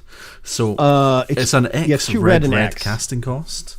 Yeah. Electro Dominance deals X damage to any target, and you may then cast a card with converted mana cost X or less from your hand without paying its mana cost. So okay, if I did 2 red and let's say 6 mana. Yes. Or okay, let's look at what we've already got on this row. If I did 2 red and 4 mana, I do 4 damage to something, and I could put the Daggercaster out. Yes. There's not a lot of downside there. No. One of the important things to note is that Electro Dominance itself is an instant. Yes. So you can now use Electro Dominance to flash in enchantments, artifacts, creatures, planeswalkers. Oh, that's even worse than I thought it is. Oh my god. Now you know why I'm so excited. Oh my god. So Electro Dominance almost imbues whatever else you use it with flash. Yeah. Oh, that's nice. Okay. Also, the artwork I'm is special. I like Yeah, that artwork is dope. I like it. that's One person in the middle of all this energy getting swirled around. yeah, that's actually Ral Zarek, the planeswalker from Is It from Guild. Oh, okay, cool. Yeah, Electro Dominance does seem pretty, is it? Yeah, Like in terms of what it does and how it works. especially the artwork with all this mechanical craziness around. Yeah, Yeah, lightning bolts getting shot everywhere. Yeah, that is an amazing card. Electro Yeah, Dominance I is going to really ruin like some that. days. Yeah. Okay. There are some really interesting things on the next row. There's more more more gate gate synergy. synergy there. With Gates Ablaze. yeah, It's a red and two generic, two colors. Gates Ablaze, it's a sorcery. Deals X damage to each creature where X is the number of gates you control. Now, first of all, it's to each creature. yes, Yours and theirs. yours and theirs. So that's a little rough. But if you're planning right, you could use this and then play stuff. You clear the board, then you start summoning creatures, right? Yeah, I could actually see like Arachnos deck playing like 4 gates and this with Pestilent Spirit, just to clear the board. 100% true. That's a good point, actually. Because this is a sorcery, and this would take out Pestilent Spirits. Oh, that's a good combo. Yeah, So you get Pestilent Spirit out, then you play this, and you've already got some gates on the board. And between Pestilent Spirit, now Pestilent Spirit would die, yeah, Pestilent Spirit would die. but I mean it would clear the board in its wake as well. And everything, no matter how big, even if you had one gate out, Pestilent Spirit means everything dies. Yeah, Oh, unless that's- it's indestructible. Yes, yeah, indestructible just crimps everybody's style. Yep, that's rough. That's a nasty combo. I can't wait to make use of that myself. I know, right? Yeah. Mm. So a really nice tiger over here. Yeah, Feral Macaw. Maca? I don't know. Feral, It's a straight up feral 2/2 tiger. for 2. It's a feral tiger. It's a 2/2 for 2 for a really big angry cat. Yeah, No downsides. Straight up, just good red early game filler. it's a red bear, but it's a cat. Yeah, it's a red bear. Flames of the Raise Boar, kind of pricey, but it's an instant. Flames of the Raise Boar deals 4 damage to target creatures an opponent controls. 4 damage to to a target creature that the opponent controls. Then Flames of the Raise Boar deals 2 damage to each other creature that player controls if you control a creature with 4 or greater power. So if you have something big, and I'm just spitballing here. Let's say you put out, I don't know, what is it? The Pestilence. Pestilent Spirit. We were just talking. So Yeah, Pestilent Spirit. it's You only get that bad 3/2. boy out. Yeah. It's a 3/2, but if you have something that can put tokens on it, Yeah, and you could turn it into a 4/3, or even if you just use a buff or something, but let's say you have something that's greater, 4 or greater power, you put out Pestilent Spirit also. Flames of the Raise Boar does 4 damage to something and kills it, 2 damage to everything else the opponent controls and kills it, it's true. and nothing of yours takes damage. Yep, exactly. Yeah, but I mean, Gates of Blaze is still the upfront, Yeah. burn it all, let God sort it out. The kind of way, artwork, so, yeah. man. That's artwork. I do like Flames of the Raise Boar is good. Gates of Blaze is amazing. Yeah.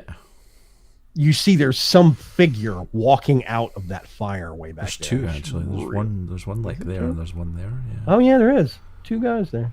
And you see a couple of gargoyles low down. Yeah, just like lurking. Amazing artwork.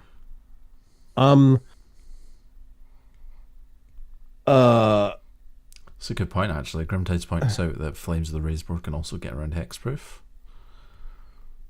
Yes, which that's a good historically point, has actually. always been a really tough thing for Red to do. So yeah, Flames of the Raise Boar means that you don't have to.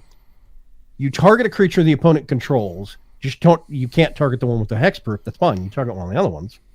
And then if you have something 4 or greater power on the battlefield, it does damage to 2 damage to each other creature, non-targeting, which means that it would get around hexproof. That's a good point, Grimtide. That's Yeah. interesting actually. Yeah, that's an interesting notion. Okay. Right in the middle of that next row, You saw it as I well. see potential.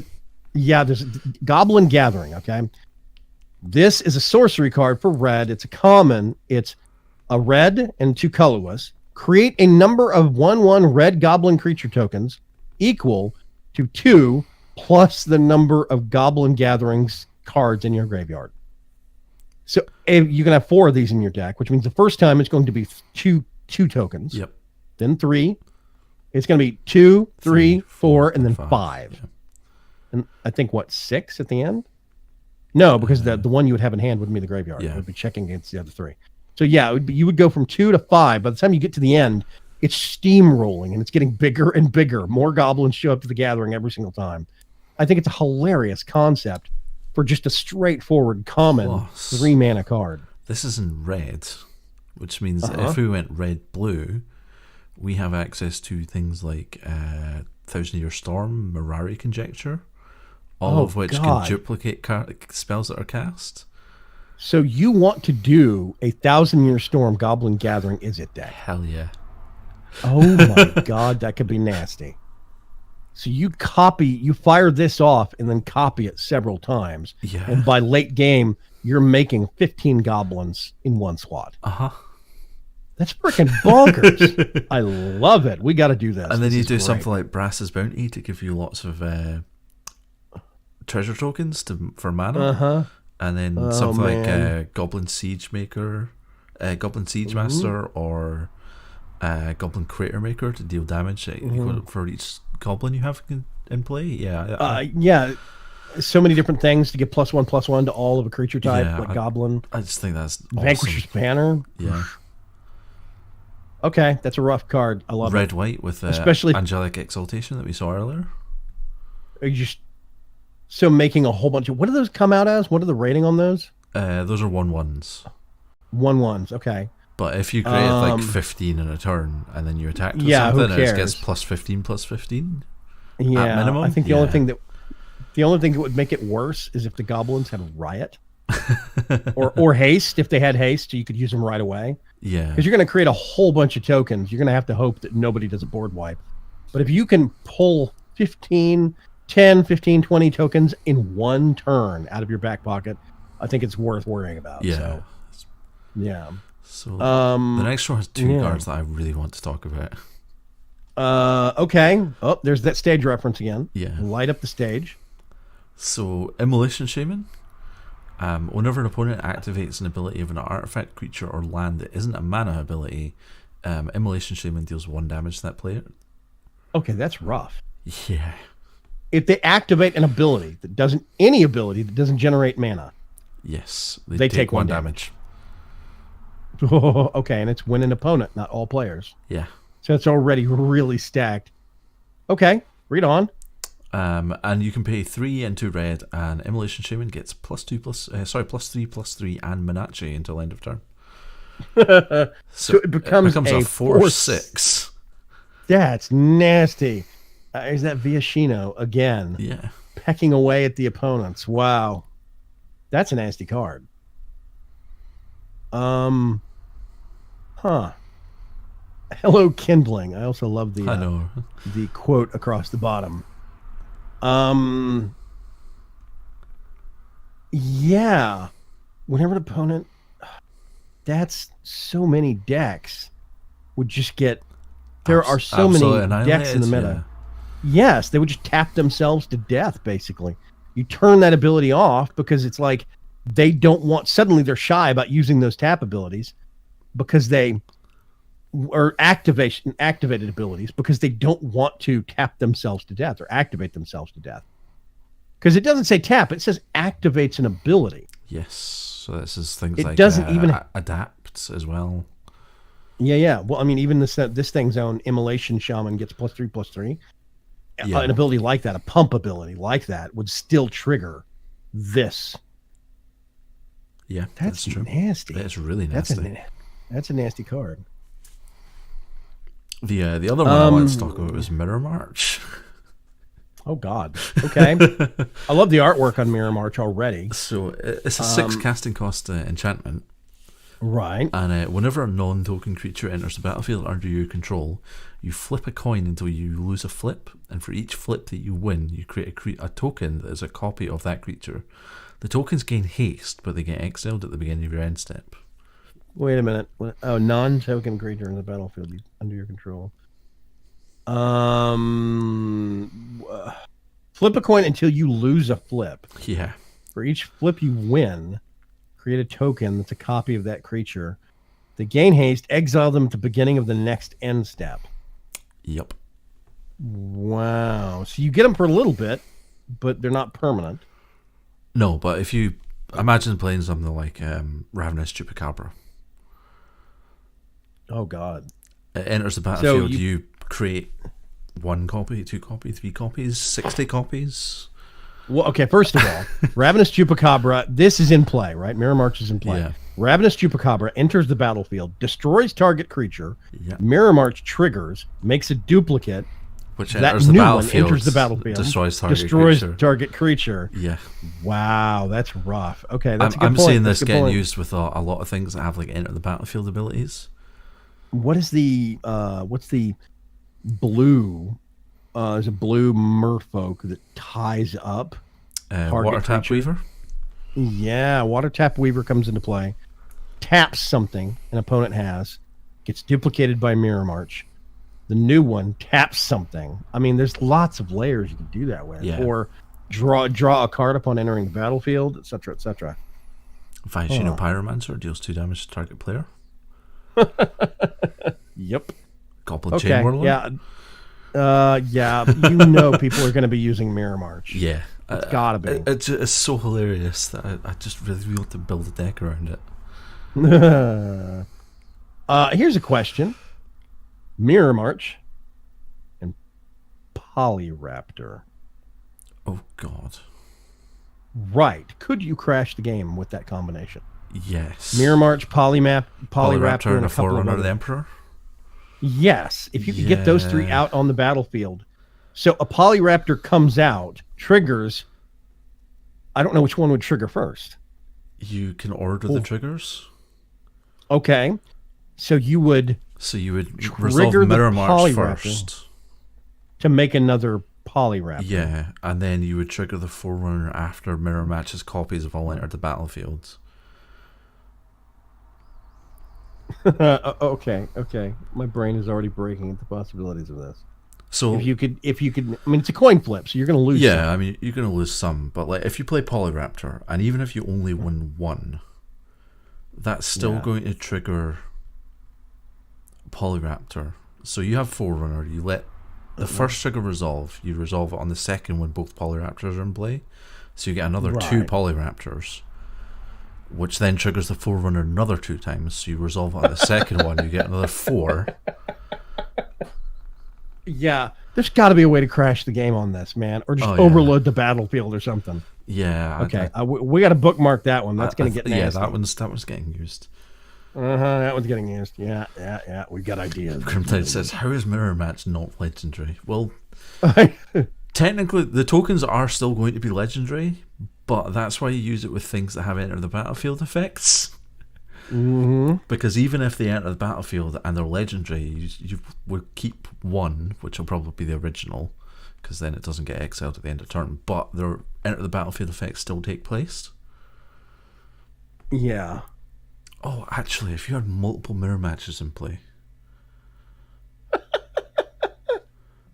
So you 2 or 3 of these things and just keep coin flipping and generating duplicates and duplicates and duplicates. Wow. Because it's not legendary, so you could have 4 in play. Yeah. Wow. So okay, in synergizing with this one row down, and this I think was a spoiler card that was revealed by Rick's somebody. Reveler? Yes, Rick's Mighty Reveler, human shaman that's got a spectacle cost. When Rick's Mighty Reveler enters the battlefield, discard a card, then draw a card. If it was spectacle cost was paid to cast it, instead discard your hand and draw 3 cards.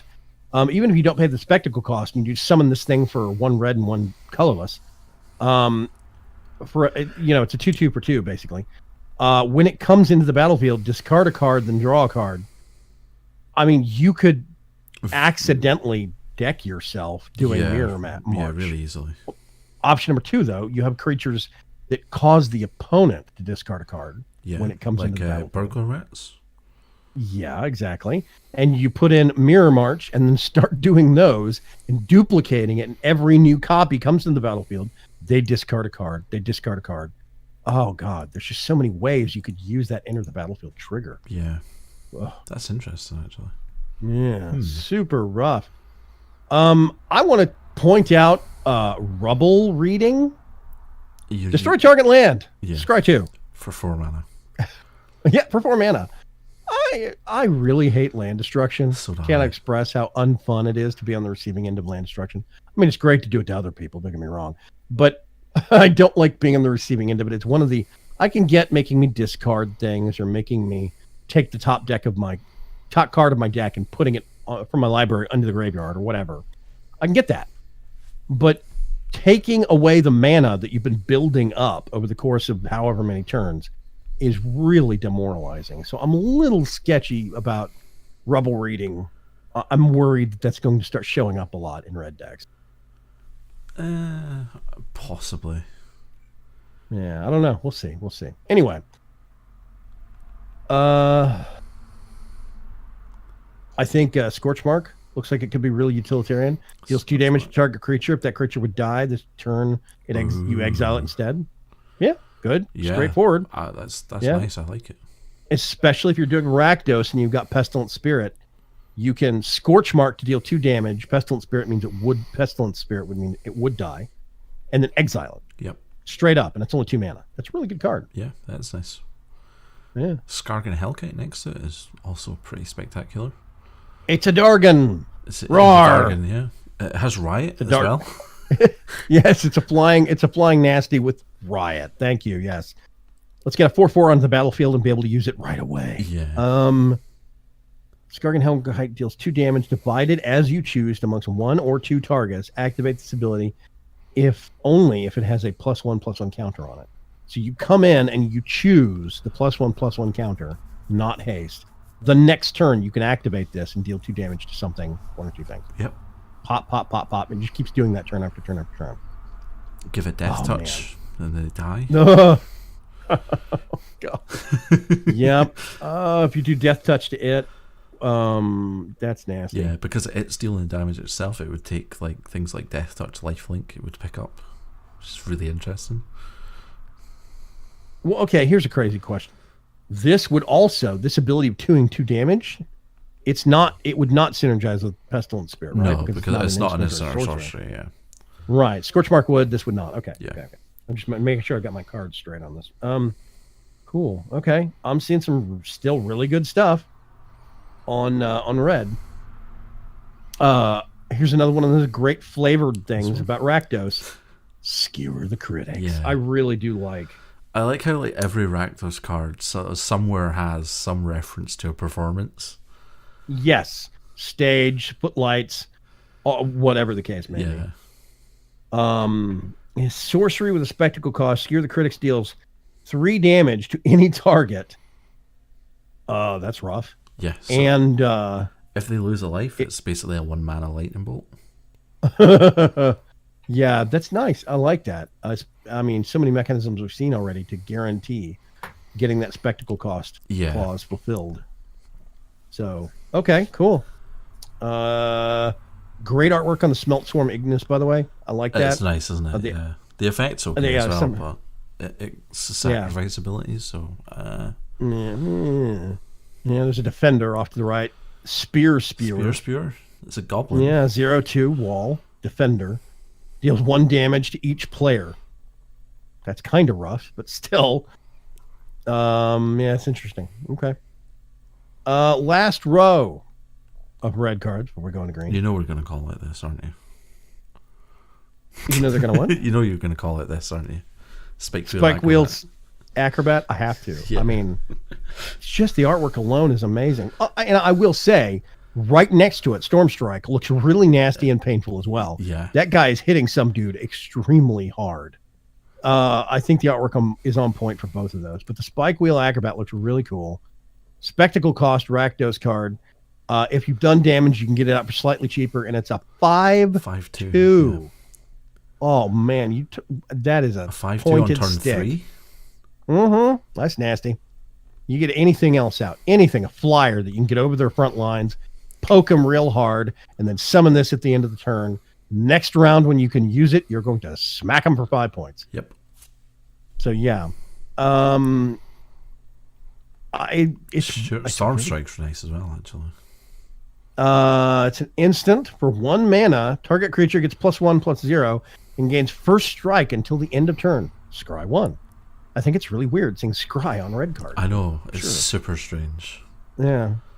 I like it, but it's just weird. Yeah, there's the 10 Street Dodger. It's a 1/1 for 1 that has haste. No downside there. And you want to talk about getting this out and setting a precedent early. I'm sending a message early. Bang. 10 Street Dodger. Smack him. Turn 1. But also, 10 Street Dodger can't be blocked this turn except by creatures with Defender. Yeah.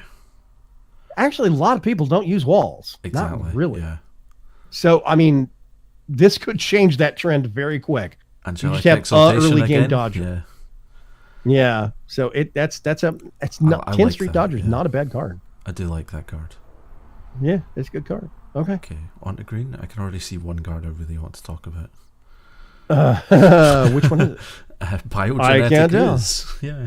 Yep. I think that Biogenetic Ooze. Okay, first of all, first card, Axebane Beast. Good name, great artwork, really nasty looking creature hiding in the foliage.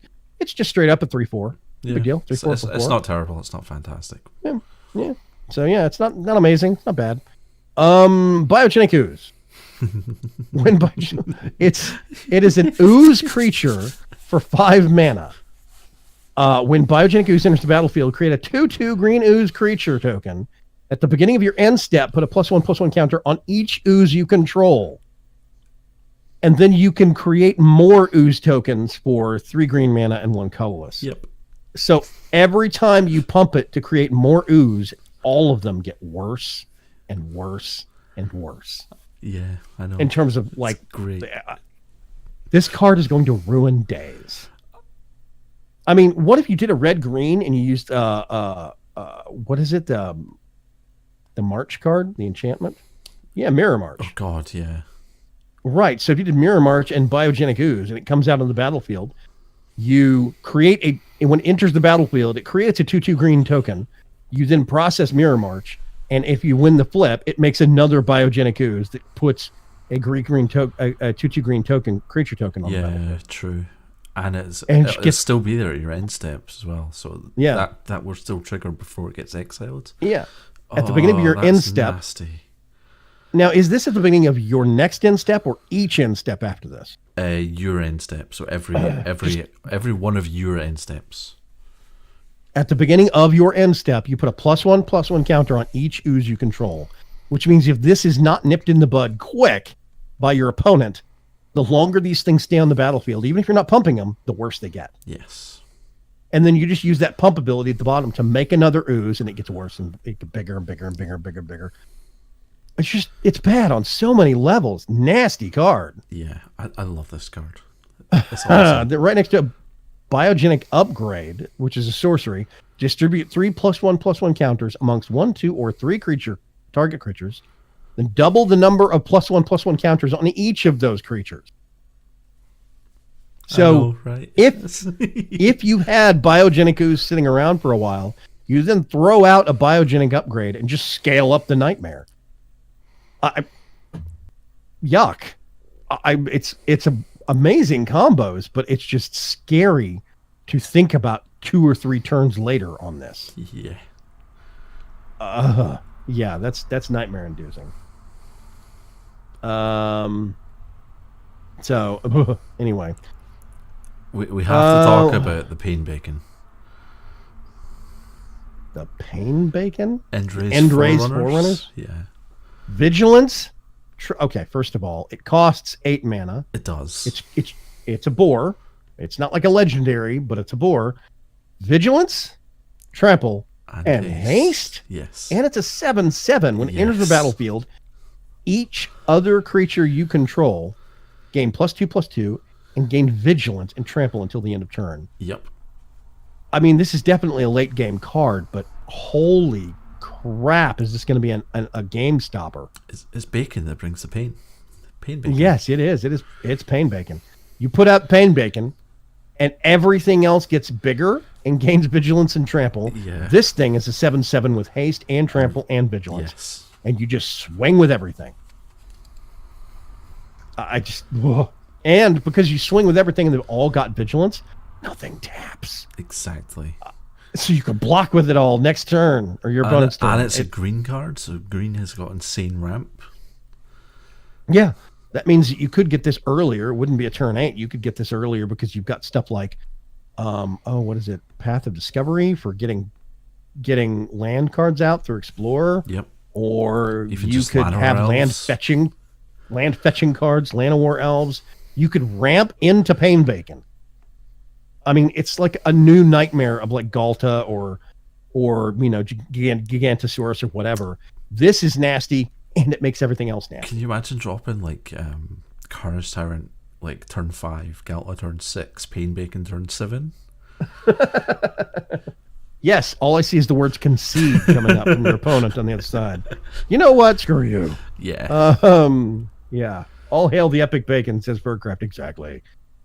Here's more gate synergy. Yeah, down there at Ram. the end on the Gatebreaker Ram. It gets it's a sheep. First of all, that's pretty awesome right there. Gatebreaker Ram gets +1/+1 for each gate you control. It's a 2/2 for 3 that gets nastier the more gates you have on the battlefield. As long as you control 2 or more gates, it has vigilance and trample. Yes. And if you control 2 gates, that means it's a 4/4. Yes. So, I mean, I'm not seeing any downsides for this. Well, okay, here's the thing. This is also automatically scaling because it doesn't say when it enters the battlefield it gets tokens. This automatically gets +1/+1 for each gate you control. Yeah, so every as the turn game goes on, that's going to get bigger and bigger. And bigger. Right, so you put down more gates, that gets a +1/+1 factored into it automatically. Yeah. That's just, yeah. Like a gates deck is happening in this set. It's got to. We've got to figure out how to do it. The only downside is that all the gates come out tapped. That is not necessarily a downside, though. Okay. Apparently you have an idea and we need to talk about it. Yeah, so we'll do that after. It'll become obvious when we get to the card I'm referencing, but there is a card coming up that will help with that.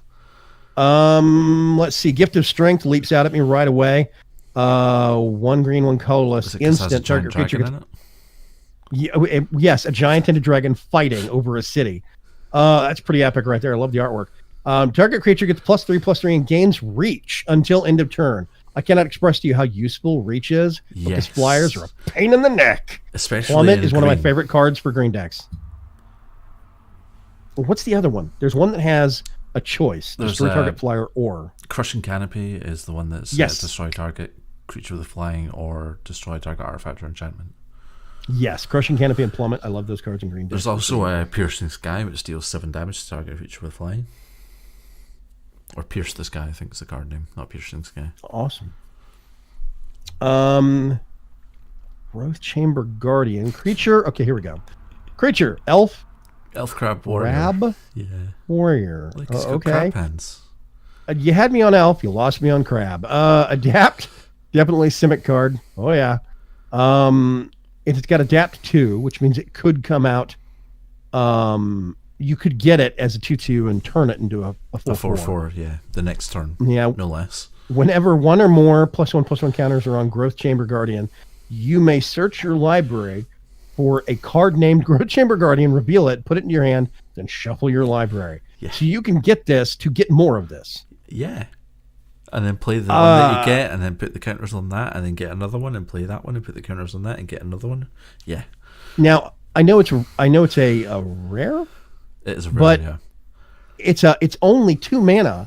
It's an early game, and it accelerates getting more of its kind out for more creatures. Yes. And it thins your deck as well.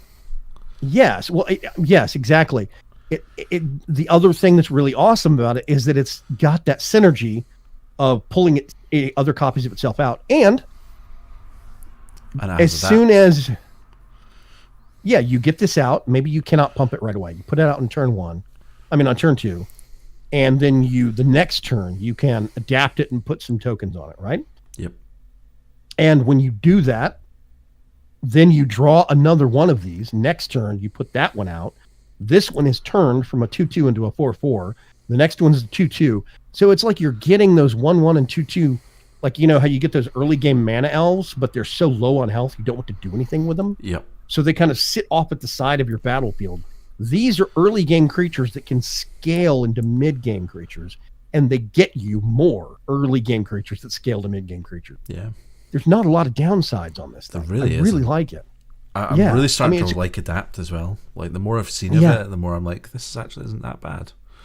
I kind of thought that there was going to be a thing where you could take if you remove a 1/1 counter from some creature and you can do this thing like an enchantment or an aura or whatever. Yeah, there is.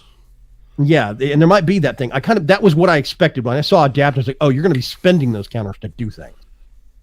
So I haven't seen that yet still, but that's what I expected. Yeah, a lot of them are multicolor spells, which we haven't got to yet. Yeah. Okay, so yeah, Growth Chamber Guardian. 2 thumbs up from me. Definitely. Let's see. I think Incubation Druid's worth pointing out. Think what? Oh, yeah. Well, first of all, just real quick, the classic El Speedro Gigante, the Mammoth Spider, giant 3/5 with reach, no downsides.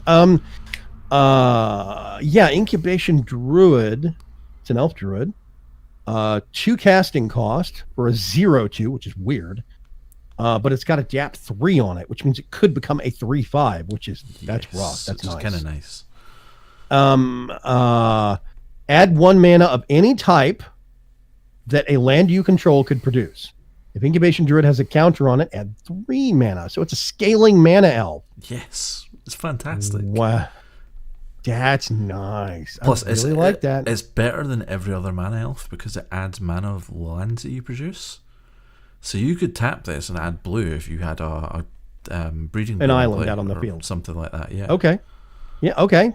That's a good point. So it is actually mana filtering too. Yeah. Or color filtering. So, okay. Man, that's big. And I mean, you could get it out for 2 mana and you don't even have to adapt it right away. You could leave it there, just not do anything with it, like with the mana elves you normally have, until you can adapt it, turn it into a 3/5, and then it's something you could attack with if you felt so inclined to. Or if you really wanted to, yeah. Yeah, I mean, if it's a 3/5, you could block with it periodically if you absolutely needed to. Yeah. Plus, it's an elf, good... so there's already a lot of other elves. So, elf tribal is currently a thing. Yeah, that's a really good card. It's a super good card. Yeah, I'm surprised that's only a rare. Guardian Project right next to it. 4 mana, rare enchantment. Whenever a non-token creature is in the battlefield under your control, if it doesn't have the same name as another creature you control in your graveyard, or in your graveyard, draw a card. So if it's a unique named creature. Yes, basically, if it's the first creature of that card you've played. I mean, it's green card draw, which is good because that's not super common. But usually green is going to find this one specific thing or go find a land, right? Yes, usually it's like find a creature. Just general card draw. Just general card draw is good. Yeah. It's just that clause is very interesting. Very specific. So you're not going to be hitting this every turn. This may be oriented more like Commander. Yeah, that's a good point. Okay, yeah. So it's interesting. Next row. Open the gates. Next row. Yes, open the gates. 1 mana casting cost sorcery. Search your library for a basic land, card, or gate. Reveal it. Put it into your hand, then shuffle your library so you can go gate diving. Yeah. You can find the gates you need for the colors you need. I really like that. That's super nice. I'm seeing some weird artwork here. Rampage of the Clans is quite nice. Destroy all artifacts. It's an instant for 4 mana. 4 mana. Destroy all artifacts and enchantments. Destroy all artifacts. You could stop it there, and that would be a good card. And enchantments. What? For each permanent destroyed this way, its controller creates a 3/3 green centaur creature token. Excuse me? That's why it's so good. That's a crazy card. Yeah. I mean, it is going to destroy all, which means yours and theirs. Yes, but it does mean But, that you I would mean- also gain centaurs. Right. Maybe if you needed to liquidate some effect, or if you had something. Wow. Okay, I'm seeing some synergies there. Are there? Okay, there's a lot of artifacts, or Yeah. creature, or effects, or cards, or whatever. Where like, and the one I keep coming back to is Vanquisher's Banner. You pick a creature type, and all creatures of that type get +1/+1. If you cast a new one, you draw a card. Yep. Are there negative versions of that where all creatures of a specified type get -1/-1 or -2/-2?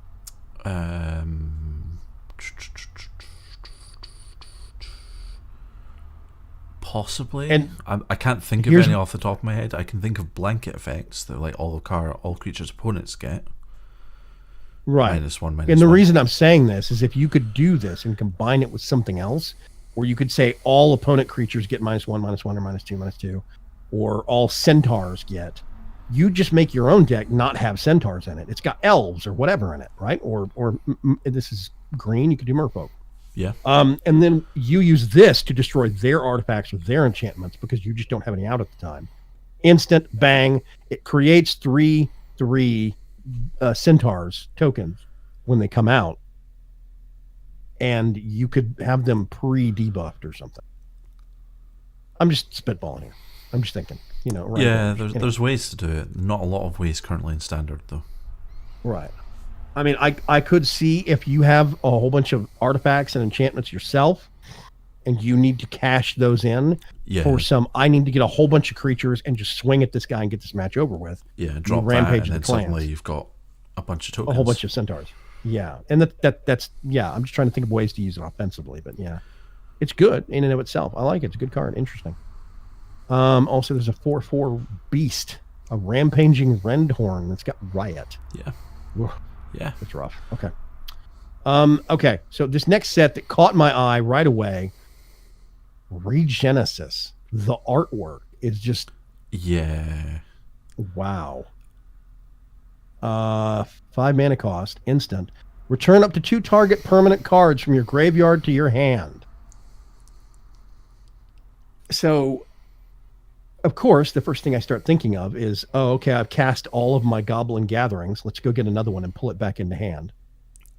You wouldn't be able to do that with this card because sorcery is not a permanent card. Oh, that's a sorcery. That's right. No. So, You but have you to do could get something like else. an enchantment, an artifact, or even a land. If you Oh, had wait a minute. land What that was had- the Growth Chamber Guardian? The Crab Elf Warrior guy. Yeah. You search for those from the library and get it into your hand to play it. And then as they get killed off by your opponent, use Regenesis to go get them.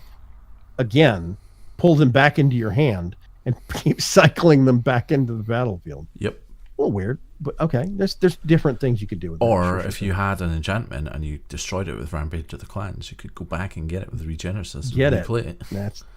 That's a good point. You cash in all your enchantments and then Regenesis next turn to get those things Get back. the and put them ones back that you on really hand. need. Yeah. Oh, that's actually a really good combo. You could go the sagas count as enchantments, right? Yep. Okay. So you could fetch sagas. You could use this to put sagas out and then kill them with Rampage of the Clans on some step you don't want them to, the last step. The first 2 steps are good and the last step is not great. Yeah. So you let the first and second step play out, Rampage of the Clans to cash it in, get a 3/3 centaur, and then you could get Regenesis to pull that saga back and recycle it again. We'll keep doing that. Yeah, perfectly possible. Or you could let it resolve and just get it back. Yes, and just fetch it back with Regenesis by itself. You don't even have to pull Rampage of the Clans into it. Yeah, it's a good point. Yeah. Okay, I've seen a lot of that. Right next to it, Root Snare. Just really good combat stopper. You want to put a pause on combat real quick. All combat damage that would be dealt this turn, prevent it all. It's a reprint of, is it Dominaria the card's in? I think it's Is it? Dominaria, yeah. That's a good looking card. It's in Turbo Fog. That's right. Yes, of course it's in Turbo Fog. Sagittar's Volley, instant, destroy target creature with flying. Does 1 damage to each creature with flying your opponent controls. Oof. That would get around hexproof too, I think. Yeah, it would. Although it's Yeah, only 1 so, okay. damage, so. But in a black-green Yeah. deck, Yeah, black green deck with Pestilence Pestilence Spirit. Comes back to Pestilence Spirit. There's that instant sorcery synergy coming in again. Okay. What else is popping out at you? What do you see? Um, I mean, there's this elf, human lizard warrior dude here. Yes. The triple combo things are just so weird for Simic stuff. Yeah. Well, like you it, know, though. I'm just your It's average great. human lizard warrior. You like what? I like it though. It's great. Yeah. I mean, it's very Simic. It is very adapt, Simic. Yeah. Adapt 4, which means it's a 2/2 for 2 that turns into A 6/6. Yeah. not a lot of downsides there.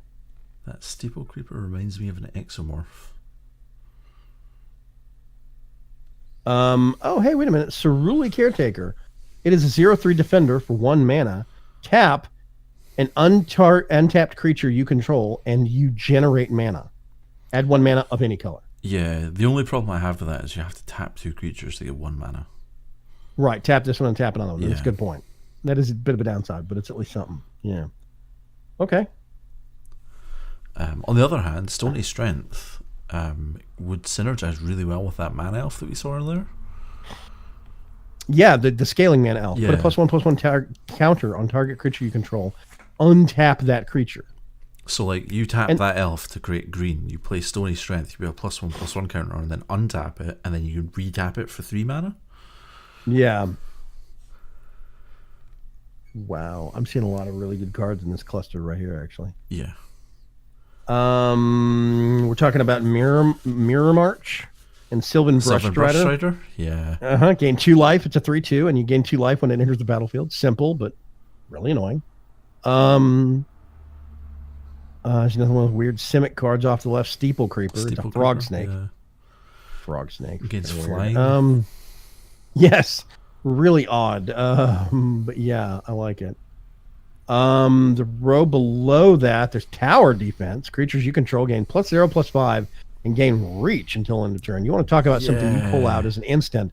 You declare all your blockers, or you're about to declare all your blockers. You play this, then you can declare blockers and suddenly stop a flying or just general an incoming combat wave real quick. Yeah. Really interesting card. I like it. Let's see. Titanic Brawl's got potential. Costs 1 This less spell to cast if it targets a creature with a +1/+1 counter on it. And that creature then fights a creature that you don't control. So it would then deal damage equals to its power to the other, and the other would deal damage equal to its power to your creature. So you get something that either puts tokens on it, counters on itself, or has had counters put on it. Yep. A la adapt or whatever other mechanism, and you get it to fight something else. They do damage to each other just like a standard fight, but it's almost like what is it? What's the green card that does this? Rapid Bite. Is it Rabid Bite? Target creature destroys or... Well, there's it's kind of like Rapid Bite is target creature deals damage equal to its power to target creature. That's There's also what it is. Ancient Animus, which is target creature fights another target creature. Yeah. So it's an interesting green mechanism I see pretty heavily. Yeah, that's a good card. It's a really good card, especially when you can get something that's a 2/2, adapt it up to a 4/4 or a 6/6 or whatever, and then get this out and say, and here, I'm swatting something you own with this. Yeah. So yeah, that's really interesting tie-ins there. There's a Troll Frog Warrior, bottom row. It's super weird. Adapt 2. It's a 5/5, and it turns into a 7/7. Yeah. Each creature you control with a +1/+1 counter on it has trample. Uh-huh. Oh, God. That's rough, man. Simic decks are going to be nasty. Yeah. Flying and trample. Just because they have a of course +1/+1 counter on them. Yeah. That's rough. Wilderness Reclamation. At the beginning of your end step, untap all lands you control. This is the enchantment I was talking about. It might resolve our gate problems. So basically, you get this out, and then you put out a gate, and then you get this out. Well, if we put this out on the battlefield, all later turns, when we put a gate out at the end step, it untaps. Yes.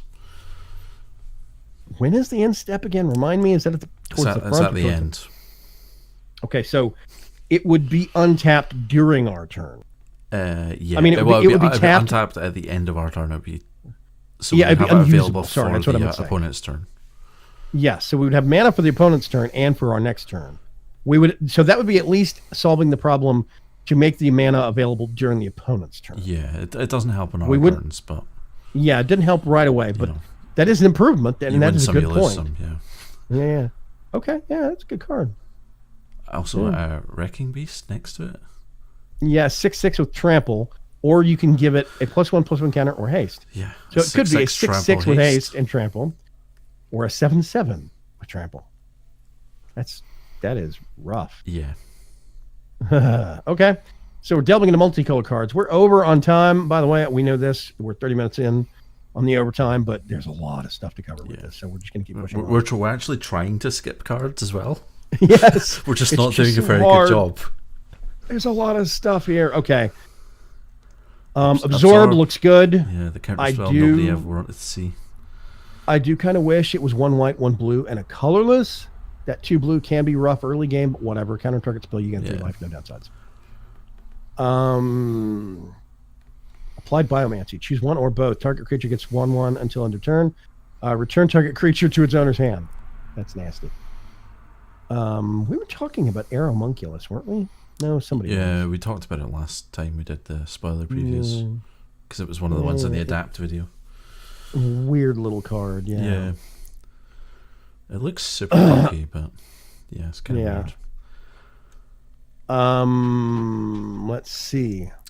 This Zorius Night Arbiter is kind of interesting. Vigilance and it can't be blocked on a 2/5 body. That's pretty nice. Whoa. Okay.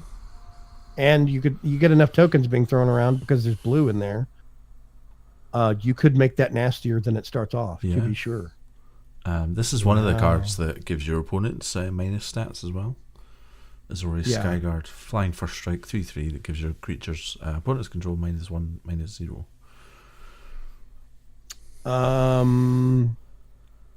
Yeah. Creatures your opponent control get. That's interesting. Blue white. Yeah. Right next at the end of that row, I got to call out. Okay. First, on point. Great artwork. For Basilica Bellhaunt. Second, the name is amazing and extremely evocative.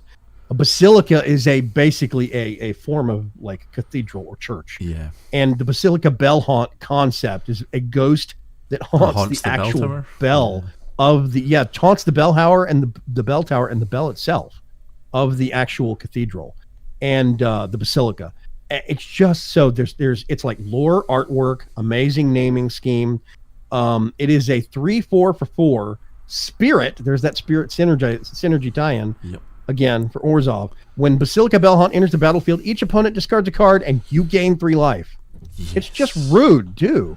It's like, hey, I discard a card and I'm going to go up in life. Cha-ching. Yeah. I really like this card. It's a great card on so many levels. Yeah. Berg said, too excited to see all the new cards. Exactly. 100%. That's the problem. There's so many good ones. Here's another really great Rakdos card. I have to say it again. Bedevil. Look at that artwork. I know. Hundreds of tiny devils. Good. With little spears. Barbed spears. Destroy target artifact creature or planeswalker. 3 mana.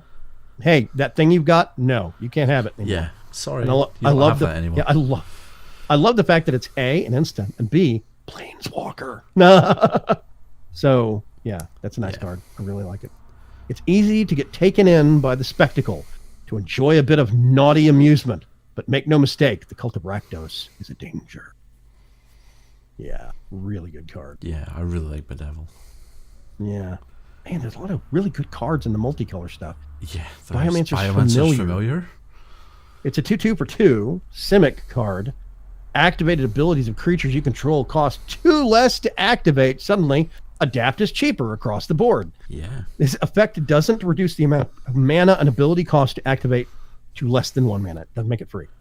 Also, only reduces colorless mana. You still have to be colored, but... Yeah, but that's fine. All those adapt abilities have at least a little bit of colorless on it. Yeah, exactly. So you tap this. The next time target creature adapts this turn, it adapts as though it had no +1/+1 counters on it. Yeah. So you could actually do, let's say it's got an adapt of 4, and then you do this to tap it.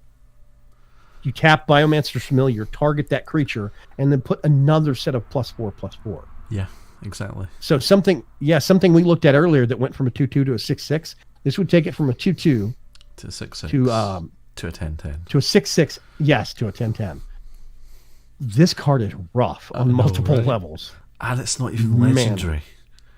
Nope. So if you Just a had creature, more than one of just those, only- it's going to reduce that activated ability cost by 2 for every single one of them you have. Yeah, so you could clear out that colorless mana cost completely. Plus, it's in blue, which is quasi-duplicate territory. Yeah. Biomancer's Familiar. I'm really seeing a Simic deck in our future that is going to be super nasty. Yeah, definitely. I don't want to say an Adapt deck. I just want to say a Simic deck. Because Yeah. it might not be all Adapt, but, whatever. I think this is interesting. Bullrat Clan Crusher. It is, oh God, what is it? The red... Gruel, right, red-green. Remove a +1/+1 counter from a creature you control. Bullrat Clan Crusher deals 2 damage to any target. It's interesting. I mean, it's got green in it, so you'd only be splashing for 1 color if you threw this into a Simic deck and started spending those adapt tokens to deal damage and basically, kind of lightning bolt stuff. 2 damage, 2 damage, 2 it's damage. kind of interesting. Plus, I mean, with it being green has ramps, so you can find your mountains. I'm not sure that I would do this as a main deck thing, but I could definitely see sideboarding to take out some threats. Yeah. Yeah. You could splash sideboard and just kind of pull it in. Yeah, it's definitely interesting, at least. Okay, we have to hurry to the next row. There's more Rakdos cards. I know you want to talk about this card. Captive Audience. Come on, look at the artwork. There is just enthralled terror in some of the people in the front. That one lady that's got her hand over her chest, and she just looks like she's seeing horror. It's the guy next to him who's making the scared emote face with his hands. Yes. Oh my God. He's pulling his face down. There's a goblin down low in front of him that just looks confused and slightly scared. Captive Audience. It's an enchantment for a lot of mana. 7 mana. It's expensive. Yeah. It is expensive, but Captive Audience enters the battlefield under the control of an opponent of your choice. At the beginning of your upkeep, choose one. This is the person that gets it. Yeah. That hasn't been chosen yet. Your life total becomes 4. That's rough. That's super rough. It doesn't matter what it is. It's 4 now. Discard your hand, or each opponent creates 5 2/2 black zombie creature tokens. So you get this, and you basically curse an opponent with it.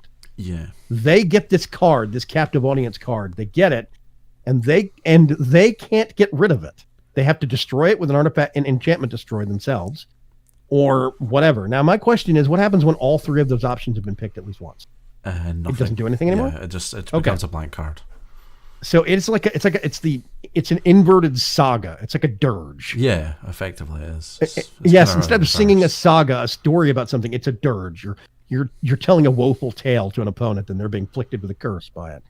I really love the concept of this card. Me and Trunks talked about this beforehand. Yeah. Captive Audience, just it in terms of like this is game mechanics thing again. The name, the lore behind it, the story, the artwork, everything synergizes together, and the game mechanics. It is an evil card on so many levels. I just absolutely love it. It's nasty. The only complaint I have, it's not cheap. Yeah, it's not. But for what it does, you give it to somebody, and at some point before they can get rid of this, they have to make their life total 4. Yeah, which in a red-black deck with all of the burn that red-black has at its disposal, 4 damage is not a lot. Oh. Right. So basically, you have one of those game-breaking decks that's got, you have 862 life? No, it's 4. Yeah. No, sorry. Now you have 4 life. And you have 4 life. Or you have to discard your entire hand. Or you have to, if you've got like a blue something card draw, you've got a whole bunch of stuff in hand that you're constantly keeping in as a card advantage over your foe. This gets thrust upon you. Discard your hand. Give away all of those stupid things and throw it in the graveyard. Yeah. That you had, all those amazing cards that you had. And then if you choose the quote unquote least worst, especially if this is in a commander game, you're going to give 5/2/2 zombie tokens to everybody else but you. Yeah, that's right. That says each opponent. Yeah. Yeah, each opponent. That's commander format. That's multiplayer, man. Even if it's like, a two-headed giant or whatever kind of format you're doing. Yeah, captive audience. Ferg says that sounds like my streams, that captive audience. That's because you're tying people up in your basement, Ferg. It doesn't count. I really like this card on so many levels. It's nasty. This is the card you play, you slide it across to your opponent, you smile, and you just sit back. You sit and let them read it, and they go, oh. Yeah, oh God, I have to pick one of these. Yeah, and there's just no upsides. The only upside is that there's only 3 things that can happen to you. After that, it stops inflicting pain. Yeah. So if you can't kill it in that, you have a ticking clock of 3 turns. If you cannot kill it within that time window, then you have to get all of this done to you, and then you're finally released from its effects. Unless you can find a way to pass an enchantment on to somebody else yourself. Which is doable. It's just not easy. Right, it's not easy, but what if you got this and put it on you had a multiplayer, you're in Commander, and you put this on an opponent. And then after it's done all 3 steps, you get a mechanism that moves that enchantment to somebody else. And then it repeats the curse over and over and over again. You just keep bouncing it around. Plus, it's not legendary. Yeah. Nope. You can have multiples. You could play multiples out there. You put one out, and you afflict it on one guy, especially if you're in a multiplayer game, a multi-participant game. You could put these on every single person you're facing within reason. Yeah, captive audience is big. Big. I'm going to shut up for a little bit now and let you pick some cards. I think Cindervines is worth talking about, just because of the passive effect. It's a 2-mana red-green enchantment. Whenever an opponent casts a non-creature spell, Cindervines deals 1 damage to that player. You can also pay 1 and sacrifice it to destroy a target artifact or enchantment, and it deals 2 damage to that permanent's controller. Well, okay, first off, casts a non-creature spell. That's a lot of stuff. That's, everything that's not a creature. Or a land, technically. Enchantments, creatures, auras, artifacts, sagas, instant sorceries. Instants and sorceries. That's a long list of stuff, man. Whenever they cast a non-creature spell, it deals 1 damage to that player. Which doesn't sound and like it's great lot, because it's only opponents. Yeah. Which means you can do it all you want. You can do it all you want. They're shackled by these rules, not you. Imagine dropping that against an Is It player that wants to be casting like 3, 4, 5 spells a turn. Mm-hmm. I have to fill up my graveyard with instants and sorceries. Oh, yeah? Exactly. Here, have this. Yeah, here, by the way, now it's going to do damage. It's 2 mana. Exactly, yes. It is so early game. It's just evil. It's so nasty. I love it. 1 and sacrifice Cindervines, destroy target artifact or enchantment. It deals 2 damage to that permanent's controller. So as soon as they get something super dangerous on the battlefield, you can take out this little pecking tool, and you sacrifice it to take out some bigger threat. Yeah, that's rough. That's a good really card. Nasty. Yep, there's some really good stuff in this multicolor. I'm going to skip over all these guild mages because they're a bit meh. Yeah. Deputy of Detention has potential. Vidalcan Wizard. It's 3 mana, and it's a 1/3. Yeah. Comes into play when Deputy of Detention enters the battlefield. Exile target non-land permanent opponent controls, and all other non-land permanents that player controls with the same name as the permanent until the Deputy of Detention leaves the battlefield. So basically, okay, how would you use this card? So, say you're playing against a mono white life gain deck, and he has a Janice Pridemates. Oh, okay. Deputy of Detention, exile the Pridemate and all of other Pridemates they have out on the battlefield. Which, of course, also means that they lose all of their counters would get reset. Exactly. As soon as even if they came back in, because this thing got killed and they came back in the battlefield, all their counters have been reset to 0. Exactly. Or that that's rough. That Biomancer Guardian thingamajig. The one that searches for other ones of it. Yeah, exile them all. That's super rough. Okay, I like it, man. Yeah, that's I think that's got some potential as an early game tempo changer. It's a 1/3. It's a pretty early game blocker. Yeah. It's not bad as a creature on its own, but that effect is rough. Adamant Vanguards, things that are really difficult to deal with. This just, yeah, nope, you're not getting them anymore. Yeah. Okay, cool. Deputy of Detention. Keep an eye on that one. Okay, so the row below it, we start having some of the first planeswalkers of the set, I think. Yes. So Domri Chaosbringer. There's 3 planeswalkers in the set. Although 2 of them have 2 different versions because they're in the planeswalker decks. Ah, okay.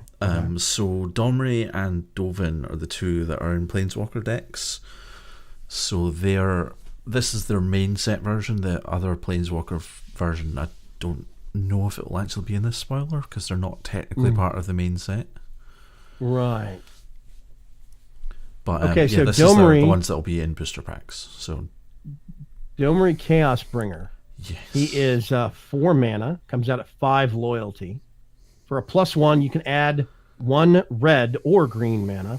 If that mana is spent on a creature, it gains Riot. Yeah. Are you serious? You can just give Riot to anything that's got red or green casting cost that Yeah. doesn't have Riot. Well, even if it doesn't have red or green but has colorless, you can still use that red or green mana to pay for the colorless part. So you can get this guy to convey Riot to anything. Yes. What the hell? Okay, that's rough. Some blue or black creature that you want to have Riot. Oh god, that's nasty. Okay. You're gonna have the text is very small in that middle -3 loyalty. That doesn't actually make it any better, does it? So it's -3 is look at the top 4 cards of your library. You may reveal up to 2 creature cards from amongst them and put them into your hand. Put the rest on the bottom of your library in a random order. Not bad. I like that it puts the rest of the cards on the bottom of the library in a random order. Yeah, that's nice. I like that it's also 2 creature cards. Yeah, 2 creature cards. That's super cool. Okay. And then he's got a -8. You get an emblem with, at the beginning of each end step, create a 4/4 red and green beast creature token with trample. What? Yes. Notice it says each end step, so yours and your opponent's. In theirs. That's like the, what is it, the Verdant Force or the whatever druid? Dryad. No. Tendershoot Dryad. Yeah, Tendershoot Dryad, yes. Yeah. Because it's each end step, not your end step. That's rough. That can get out of control quick. The major thing about this is because it's an emblem and there's no means to interact with an emblem, you can never lose that emblem. Whereas you can obviously kill Tendershoot Dryad, an enchantment or whatever. Yeah. But this just sticks around. You and could you can have murder a multiple creature. of them. Yeah, you could murder a creature. You could remove an enchantment, break an enchantment or an artifact.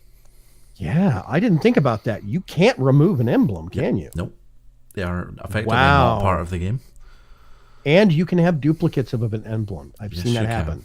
You can have duplicate copies of the exact same emblem. So if you could get this guy to fire off several times because your opponents can't keep him out, take him out. Or if you can get him out and then get him to go again. But I mean, that's going to be summon him and then that turn plus 2 more turns? Yeah. So it's 3 turns. So it'd be that turn, 2 more turns, and then you'd be able to use it the turn after that. After that. So it's a 3-turn clock, basically. You get an emblem. Oh, that's rough. Okay, that's nasty. So Dovin, Grand Arbiter next to him. Let's go over him. So he's a 3 casting cost. He comes in at 3 loyalty counters.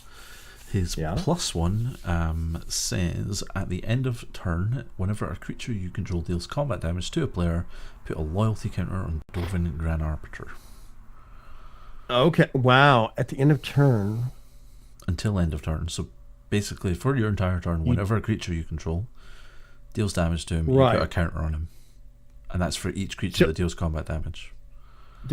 There are blue merfolk that cannot be blocked. What is it, River Sneak? River Sneak, Mistcloaked Herald.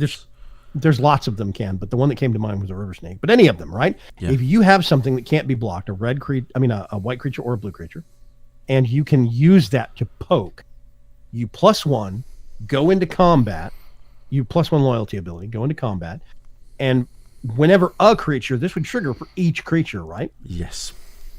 So it builds up loyalty tokens real quick. Quickly, you've got multiples. Wow. Okay. So what's the next one?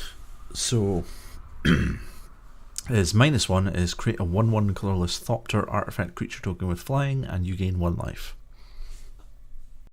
Actually, that strikes as kind of like meh. But if you think about it, because it's a Thopter with flying. If you think of it as +1, that, yeah. Well, yeah, that's the thing, exactly. So you -1, or if you could do +1 and get a volley in with one thing just to get the counters up a little bit on it. But you do -1 to create a Thopter. Quite often, people don't have a lot of flyers or a lot of creatures with reach. You could maybe use one of those flyers, one of those Thopters, to be the poker that feeds #1. Yeah. Okay, that's cool. That's really interesting. So and then what's the last one? This -7 is actually really quite interesting. So -7, look at the top 10 cards of your library, put 3 of them into your hand and the rest on the bottom of your library in a random order. Not bad, not bad. Sifting, being able to get things, and you pull off the top 10, look at the most important 3 things, put them in your hand. Everything else gets put back on the bottom of the library. Yeah. I really like that it's bottom. Again, I like that it's bottom of the library and not just discarded into the graveyard. Yeah. Yeah. So that's good. Okay. So the thing I don't like about this card is it's in blue-white. Okay. Turbo Fog. Jeskai Control, all of which this -7 is going to be horrendous. Yeah. It's like, oh, the only thing that can save me now is a Cleansing Nova.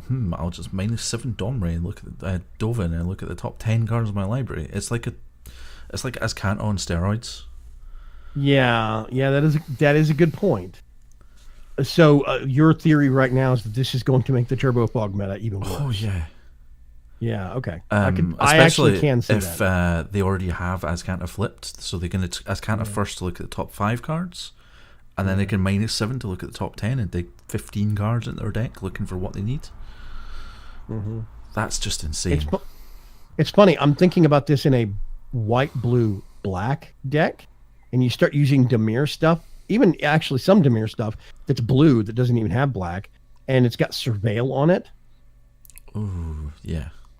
Yeah, so you could be surveilling to filter things and using that +1 loyalty thing to ramp up to that -7 and use the top 10 cards, grab the 3 most important, shuffle the rest of the bottom of the library, repeat. And you keep basically sifting through with Surveil until you can trigger that bottom one and pull what's important off the top. Yeah. It's interesting. Okay. Dovin's I almost said accuracy. Dovin's acuity right next to it. Yeah. Enchantment. It's okay. It's effectively a blue-white version of Disinformation Campaign. So yeah. When it enters the battlefield, you gain 2 life and draw a card. Anytime you cast an instant spell during your main phase, you can return it to your hand. Yeah, you're right. That really is a blue-white Disinformation Campaign. I think that's interesting. That's very weird.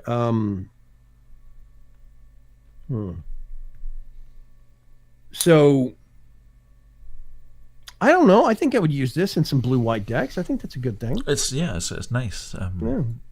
I mean, the fact that it's 3 mana though is a little bit iffy because 3 mana is when counter spells start. Yeah. So you typically don't want to be playing this on curve. It's going to be coming in later on. Yeah. Okay. Cool. Next row.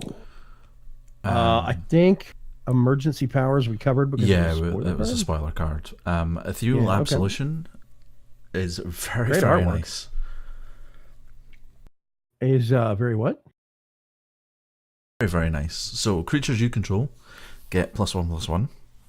No downsides there. Creatures your opponents control get -1/-1. That's nice.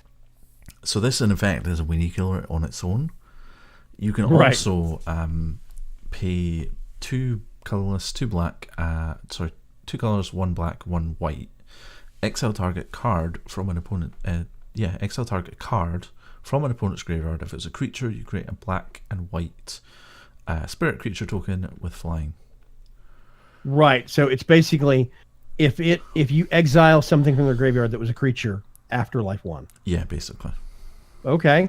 I mean, so this is an enchantment.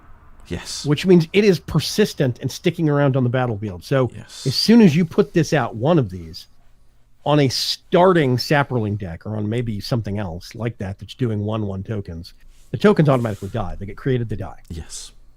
Because of this effect. Yeah. The enchantment's also not legendary. Yeah, that also means lots of like red, quick goblins that are 1/1s that are coming out. If it's 2/2, it turns them into 1/1s for easier removal through other methods. Yep. Yeah, that's a good card. It's also that's in really black, nice. so having a couple of those might bring something down into, say, Golden Demise range, or Yeah, good point. whatever that new card was. Yeah. Call the Carnarium or something. Yeah. I see a lot of potential for it. Yeah. Final Payment is also exceptionally nice. I really like this. 2 mana instant. Wow. Okay. As an additional cost to cast a spell, pay 5 life or sacrifice a creature or enchantment. Destroy target creature. So it's a cheaper murder. Yeah. Cheaper or more expensive, depending. Depending on how you want to look at it. But this sacrifice a creature plays really nicely into Afterlife. Right. You're going to have a whole bunch of 1/1 spirit tokens floating around. Yeah. That you can do something with. So you pull this out, sack a spirit, and then destroy something of theirs, and it's cheaper than murder. Yeah. That's rough. That's a good point. That is a very good point. Doesn't have the non-legendary drawback that Castdown has, or the non-Merfolk drawback that Walk the Plank does, which are the other two mana cost destroy creature. Yeah. Okay. Huh. Frilled Mystic. It's an elf lizard wizard. It's the lizard wizard. When Frilled Mystic enters the battlefield, you may counter a spell. Yeah. And it's got and it has flash. Awesome. That's rough. It is expensive. 2 green, 2 blue. But I mean, you get a 3/2 blocker and you can counter a spell at the same time. Huh. Yeah, that's a nice card. I like that. I think it's funny super that it's a nice. lizard wizard. Yeah, and that's one of the reasons I wanted to call it out. It's a lizard wizard. 1 row below it, Galloping Lizrog. I just love the name. I love the art. This actually is quite interesting as well. It's a way to spend your +1/+1 counters. Oh, here we go. Okay. So it's a 3/3 with trample that comes into play. Yep, and when it enters the battlefield, you may remove any number of +1/+1 counters from among creatures you control. If you do, put twice that many counters on Galloping Lizrog. Oh my god. Wow, so you've got something else got adapt 4. You put 4 counters on it, and then this thing pulls those counters off and puts 8 on this? Yes. And then you can readapt. Wow. And then you could readapt the first target. Yeah. Now it only triggers when entering the battlefield, but still, that is nasty. If you set it up and you may remove any number of counters from among creatures you control. So you could have everything with adapt on the field and just pull them all off and dump it on the Galloping Lizard. Yes. Wow. And because it has green mana and its casting cost, if you have Domri out and he uses +1, you could potentially give this thing Riot and give it haste. So it would have haste, trample, and God knows how many +1/+1 counters. Yes. Wow. That's a nightmare waiting to happen. It also builds in really nicely with one of the other Simic cards that we'll get to in a little bit, but it's a potential win condition in and of itself. Okay. Yeah. So next card, the next card over just real quick. It's a common, it's an instant, it's a Rakdos card, but get the point. Destroy target creature, scry 1. Very simple. I like it. Yeah. Okay. Get the point. Cool. I think we've seen. Get the point. Yes, I get the point. Thank you. Those are the only 2 cards that I've really come in. Gyre Engineer is actually okay. 3 mana cost to add. Tap it to add blue-green. Yeah, that's really interesting. I was looking at that. It's a Vidalcan Wizard. Tap for blue-green. And it's a 1/1 that is 3 mana cost, but it is a mana wizard. A mana wizard, not a mana elf for a change. Yeah, I'm going to tap my mana wizard. I'm going to tap my mana Vidalcan. Yeah, that doesn't roll off the tongue quite well, but yes, that's more accurate. Okay, cool. Real quick. You really want to talk about this card, don't you? Oh, Acrobat. I just like the name, Acrobat. Yeah. Human Rogue, Spectacle, Acrobat for 1 black that gains Death Touch until end of turn. Nice. For 1 red, it is +2/+2 until the +2 no minus 2. +2 -2 until end of turn. So you can't pump that too much, or you'll kill it. You can't pump it more than once. Once, right? But still, you can use that, and it becomes a 4/1 instead of a 2/3. Right, but you can do this 2 times. I mean, you could do both of those. Yes. At the same time. So you could do 1 black and 1 red. It becomes a 4/1 with Death Touch. Yes. Okay, cool. High alert. High alert. Each creature you each creature you control assigns combat damage equals its toughness rather than its power. Oh, that's ooh. And the creatures you control can attack as though they didn't have defender, and for 2 colorless, blue and white, you can untap target creature. Huh. That's a good card, I think. Seems like a good card. Yeah. It's okay. I mean, it's defender dependent, but still. It's basically Arcades on enchantment. Okay. Hydroid Crisis. It is a jellyfish Hydra beast. Yeah, it is. WTF. It has an X casting cost, which is weird for a creature. Comes in at 0/0. When you cast this spell, you gain half X life and draw half X cards. Round down each time. Flying and trample. Hydroid Crisis enters the battlefield with X +1/+1 counters on it. Yes. Yes. Wow. Wait a minute. So if this has got green in it, which means we have mana ramp. Okay, yeah, we do. So if we can dump a whole bunch of stuff into Hydroid Crisis, and then the turn after, throw Galloping Lizrog on the battlefield, we double those number of tokens. Yes, in theory. Now this would die. It would die because it has no base value, but that's fine because we would have an insane Galloping Lizrog. But this is flying and trample. It's no slouch on its own. This is a really good card. Yeah, I like the fact that when you cast it, you gain life and draw cards. Mm-hmm. It doesn't matter if it's countered. As long as you cast it, you're getting that life and draw. Dark Preacher said, "Okay, had to run out to get some salt and who boys, the snow coming down. Anything of interest that I missed? What snows this first? Just like half the set breach. It's okay. Yes, just half of it. There's some really evil stuff that we are going to inflict on the public when this comes out. Yes. Yes, okay, cool. Yes, Hydroid Crisis is dangerous looking. It does, especially with the Galloping Lizrog. Yeah. Okay. You're probably going to want to talk about Judith, right? Okay, Imperious Oligarch does not look interesting. Judith the Scourge Diva. Rakdos. 3 casting cost. Legendary creature, human shaman. Other creatures you control get +1/+0. Love it already. Whenever a non-token creature you control dies, Judith the Scourge Diva deals 1 damage to any target. I'm seeing potential. I'm not saying it is a blockbuster card. Thematically, I love the name, and I absolutely love the artwork. I'm in love with so much of Rakdos. But in terms of game mechanics, it's kind of, I don't know. Other creatures you control get +1/+0. That's great. And it's got that whole peck thing every time a non-token creature dies, but it's that non-token that really touches claws. If it said another creature dies, then yes, another creature dies. But it's that non-token that really catches it and kind of pulls it back a little bit. I think it's a good card. Could have been a great card. But I do think it's good. I do absolutely adore, again, that whole Rakdos theme. Judith's artwork is awesome. Definitely hang on the wall where these dark. Definitely. Yeah, I would take a canvas of that and stick it on the wall if I had walls. Okay, yeah, Judith is awesome. I like Judith. Okay, so the third planeswalker is Kaya, Orzhov Usurper. Kaya's actually appeared before. Actually, all of the planeswalkers in this set have appeared before in other sets. In her previous incarnation, she was a ghost assassin. Okay. She's not a ghost. She kills ghosts. That is her job. That seems very, very niche. Yes. I mean, I guess do what you're good at, sure. But however, the really interesting thing is that the Orzhov Guild was run by a council of ghosts. Oh, okay. Hence the Usurper title that she's got now. And the next card, Kaya's Wrath, actually sort of ties into that, which is kind of interesting. So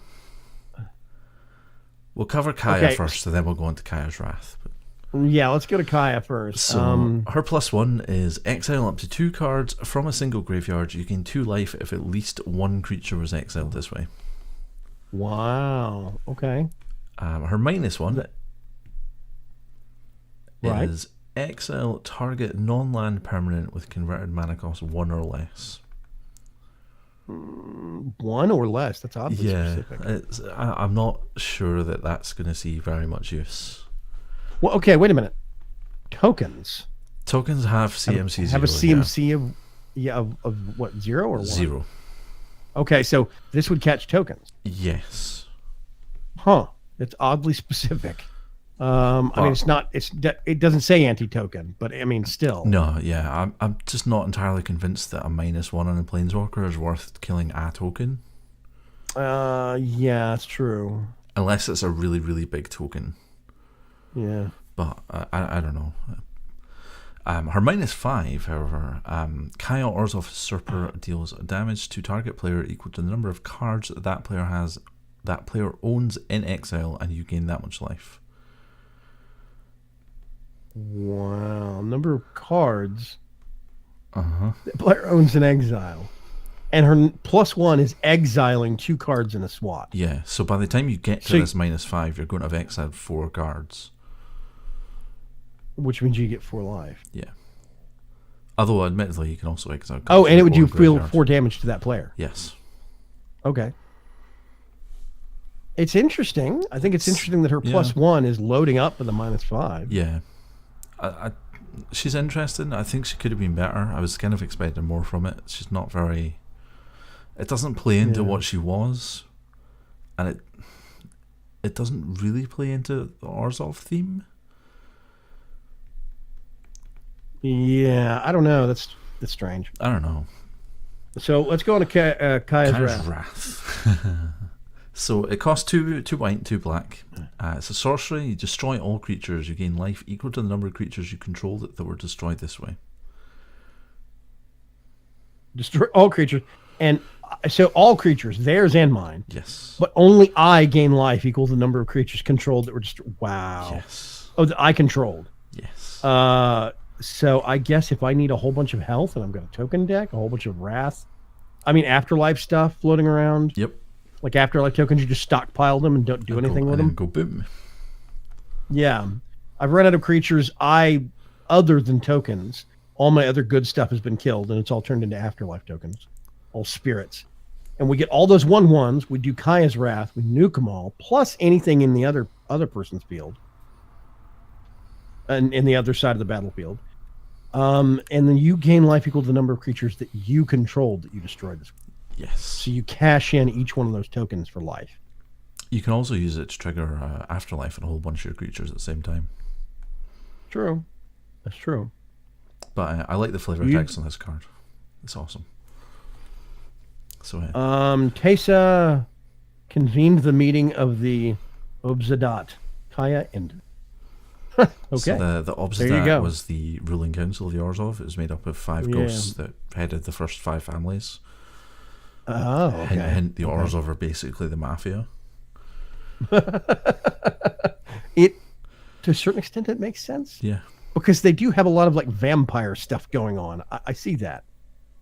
Kaya's Wrath is the last ditch card, or use it to gain a ton of life. Yeah. And Trunks is very, very right in Kaya's Wrath swinging in when they've got bad guys and you've got some creatures, but those creatures have afterlife. You hit Kaya's Wrath, nuke everything from orbit, and then your afterlife cards echo back onto the battlefield. Yeah. So you got something, they've got nothing. And that is an interesting tactic. It's pretty extreme, but yeah. Okay. Lawmage's Binding is a better Luminous Bonds. Sorry, Vagram. No. Flash, enchanted creature can't attack or block, and it's, oh my god, that's rough. That's a nasty card, man. Yeah, it's great. It's blue-white, not just white. It is, so they're gonna have to splash. They're gonna have to splash to use it, but still. But still, the activated abilities thing is. That's rough. That's the hard part. That's what is it? Dominate. I think it's dominate. I think so. Yeah. Yeah, Dominate is the card that just ruins my day. Okay, Higher Mentor's Cage, you get exiled. Sure. I kill Higher Mentor's Cage and get this back on the battlefield. This thing is, it's like I can't even activate abilities to keep using the creature. Limited spawns is not that big a deal. Go with that. But this is just, this is Rainbow Parade. Macabre Mockery as well. Yeah. Put target creature card from an opponent's graveyard onto the battlefield under your control. It gets +2/+0 and gains haste until the end of turn. Sacrifice at the beginning of the next turn. This is what's the card? The one that got reprint in this set. Act of Treason. Yes, Act of Treason. This graveyard. This is Act of Treason ++, man. You're basically pulling it from the graveyard. You Act of Treason and sack it, and it goes to the person's graveyard. And this is the follow-up to Act of Treason. You do Macabre Mockery to pull it out of the graveyard again and say, ha ha, I killed it once. Look, you use it against them with haste and +2 on power. That Courage Tyrant we just killed? Yeah, I'm going to use it again. I'm going to make it tougher. Give it haste again. I mean, Act of Treason does the same thing on haste. So you can use it that turn. And then it's just going to get sacked all over again at the end of the next step. It's just so nasty. It's like that just really extra nasty follow-up to Act of Treason. I really like Macabre Mockery. This is one of those cards really I was skimming. And it caught my eye. I was like, wait, what? Have you read the flavor text? Yes. Rakdos put the fun in Funeral. I know. Oh, I really do love I love the style they gave Rakdos, man. It's really nice. Mortify. I was looking at the end of the row. Yes. I was looking at Law Mage's Binding, and I saw Mortify. Destroy target creature enchantment. That's it. Yeah. Straightforward, to the point. That's, it's black in a nutshell. It's got a little bit of white on it, but whatever. It's a reprint from the original Ravnica, isn't it? Yeah. I actually have like 6 or 7 copies of the original version of that. It looked horrible. I prefer this artwork. Yeah. It's a nice card, though. It's super straightforward. Yeah. Okay. Cool. Okay, so we need to talk about Nikaya, and we need to talk about Prime Speaker Vanifar. Which order would you like to talk about them in?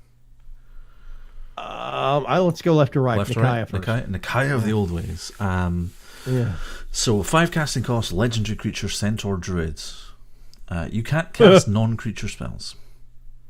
What? Whenever you tap a land for mana, add 1 mana of any type that land produced. Wow. So you know how we were talking about Pain Bacon? Yeah. And ramping into it? Uh-huh. Nikaya helps ramp into Pain Bacon really, really nicely. So she does cost 5. Yes. But however, 5, when she comes in, she basically means next turn you have 10 mana at your disposal. 100%. That's messed up. Also, because her effect says whenever you tap a land for mana, add 1 mana of any type that land produced. I think in theory you could tap a dual color. Say like you had a red-green, you could tap it for red and add green using her effect. I think. What? Okay. And then basically you're locked on creature spells from that point forward. Yeah. But you could gear your deck towards that specifically. Yeah, especially because she's in Gruul colors, and Gruul typically goes, I'm just going to play loads of really big creatures and smash your face in really fast. That's not a big a drawback as first anticipated. Right. I will point out, whenever you tap a land for mana, which means this does not touch mana elves or the upgraded mana elf that we saw earlier. True. So that is a downside. Only your land gets doubled. However, that's definitely a ramp. That's still a really powerful effect. Yeah, I've got only 3 land. No, I actually have 6 mana I can generate for all this land. 6 now. Okay.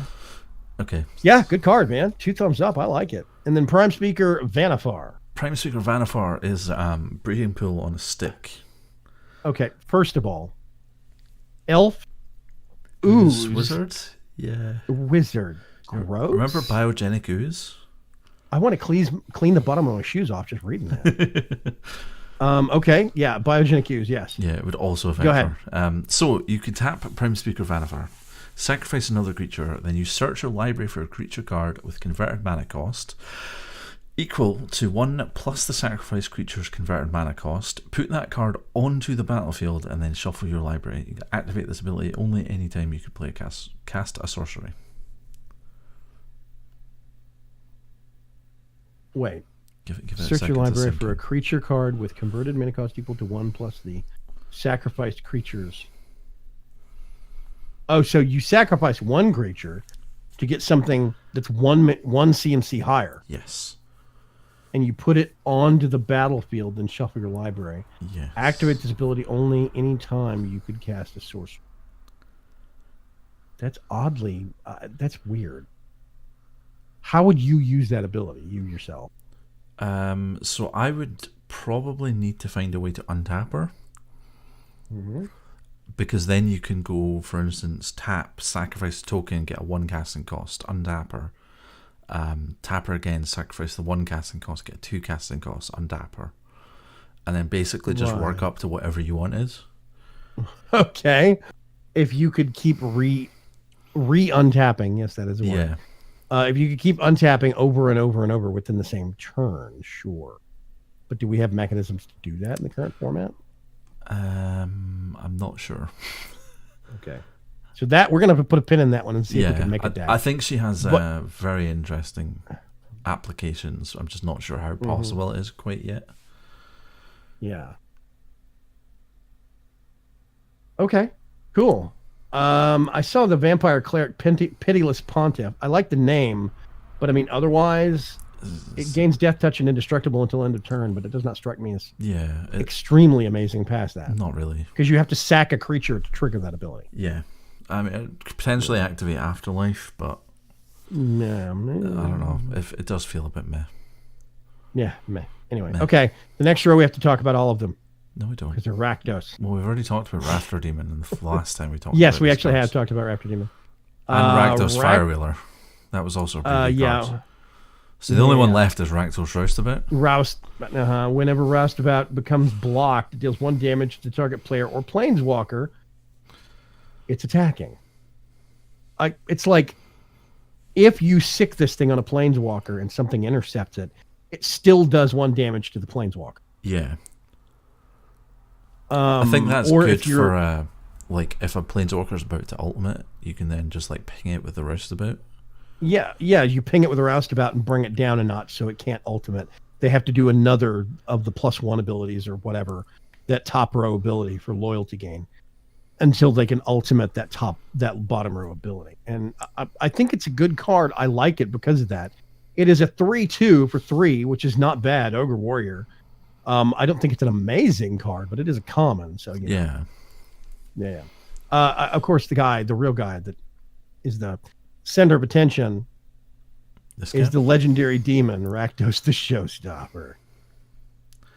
So you remember how you were talking about how Rakdos seems to have a lot of synergies with demon devils or imps? Yep, this is what I was talking. This is what brought that attention to me.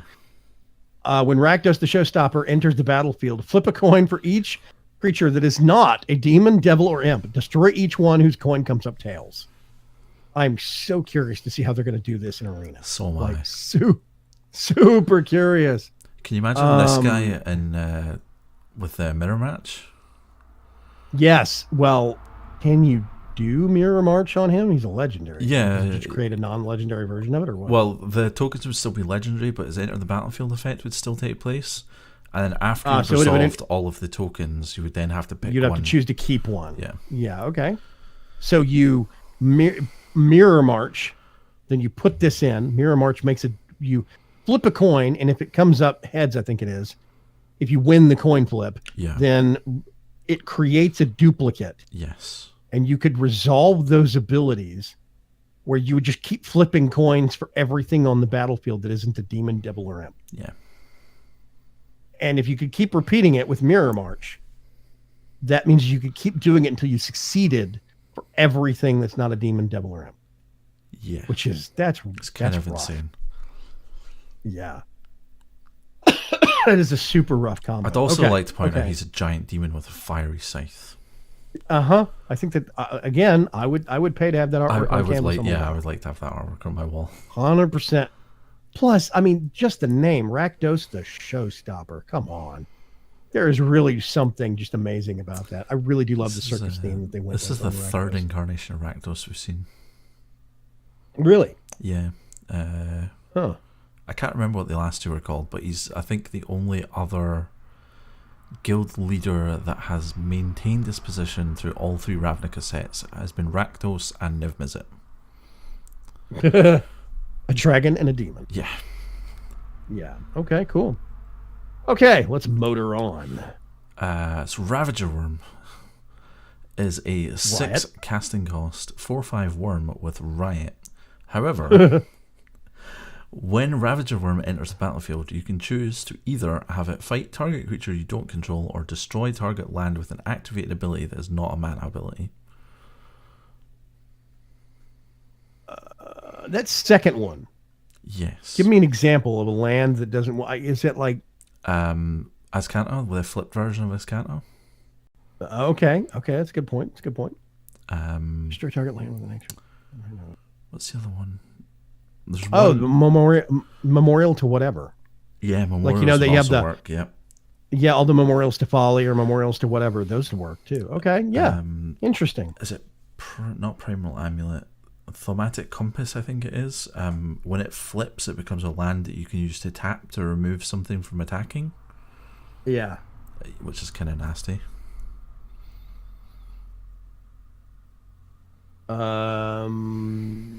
Okay. Yeah, I mean, it comes out as a 4/5 with haste or a 5/6. 6, yeah. So that's pretty rough. Yeah, good card, man. The one to the right of it, I do want to bring up Rhythm of the Wild. Yeah. Because we were talking about a card just a couple of rows ago. Nikya of the Old Ways. Yes. If you have this out, creature spells you control can't be countered. So Nikya means you can only cast creature spells. And this means those can't be countered, which suddenly means everything you cast gets out onto the battlefield. Yes. And non-token creatures you control have Riot. Yes, which is just even worse. That's awesome. I think it's a really good card. I think there's a lot of really interesting Gruul synergies going on. Yeah, the other interesting thing about Riot is that each instance of Riot resolves separately.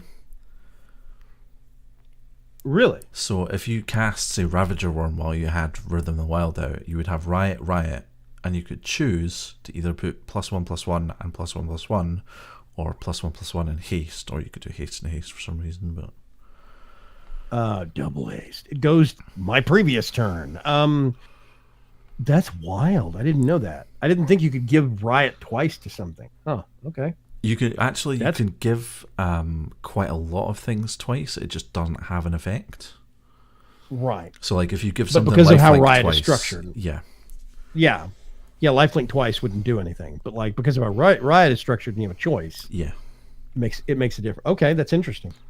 Yeah, Rhythm of the Wild, I saw that, and I thought it was a really interesting card. A lot of potential there for so many just greens or reds or a Gruul deck specifically. So, it's a shame that it says non-token creatures you control, because that would be amazing in a control deck. Imagine throwing that in a Saproling deck with like that and Path of Discovery. Yeah, you have that coming in, and they've got a potential for a +1/+1 with Path of Discovery and Explore. And then this would trigger where they have Riot, and they could also get a +1/+1 or haste. But that would, I see why they did it. I see why they did it. They had to put limits somewhere. Yeah. Okay. Hey, Lyrium. Cool. How you doing? Oh. Hi, Lyrium. Cool. Scanning the next row.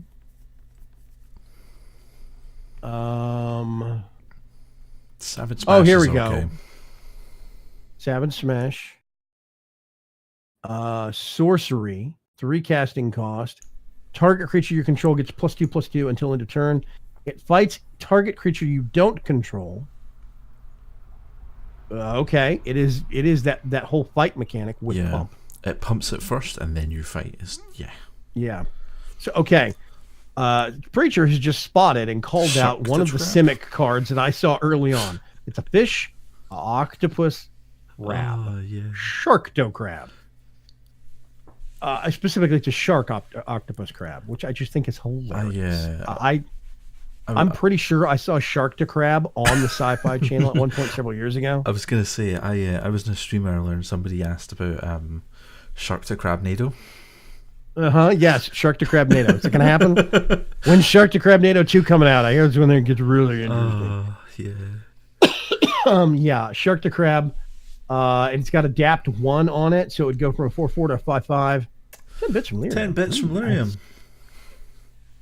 Whenever one or more counters are put on Shark to Crab, tap target creature an opponent controls. That creature doesn't untap during the controller's next untap step. Yep. So it's got that lockdown effect to tie things up, tie up opponent creatures every time a counter gets put on it. It's a really nice card, and it's just an uncommon. Oh my god, Ferg 500 bits. Wow, oh my god. Ferg. Ferg says, there we go. He's back at the top of the leaderboard. Ferg, you're now in charge of the leaderboard. Yes, you have to keep it clean, though. You have to clean it. We'll be watching. Prune the flowers. Water the plants. Clean up the dog crap. Lyrium says, damn it, Ferg. Damn it, Ferg. The universal signal that there's a Ferg nearby. Damn it, Ferg. Damn it, Ferg. Okay, let's go through some of the other cards on this row, like Simic Ascendancy. Yes. Enchantment. So, you remember the Liz Frog? Yes. Right. The Galloping Liz Frog. Yes, the Galloping Liz Frog. Okay, so the Galloping Liz Frog in conjunction with Simic Ascendancy. So, Simic Ascendancy is a 2-mana enchantment. Right. Okay. For 1 colorless, 1 blue, 1 green, you can put a +1/+1 counter on target creature you control. Whenever you put 1 or more +1/+1 counters on a creature you control, you put that many growth counters on Simic Ascendancy. At the beginning of your upkeep, if Simic Ascendancy has 20 or more growth counters on it, you win the game. Okay. So wait a minute. Whenever you put counters, +1/+1 counters on a creature, so if you put 10 counters across, let's say you have a certain number of creatures that would add up to 10 counters all total. Yes. Then you pull out the Liz Frog, it pulls all those counters off and doubles them and puts it onto itself. Yes. That would be 20, which suddenly means you win the game. I think you've gone. Yes, you win the game. What the hell? I know, right? We're gonna have to make this deck. Yes. By the way, for anybody that's been tuning in, Preacher says head desk. I forgot I had bits. Says Berg. Hey, you had your 10 seconds of fame. Fame, exactly.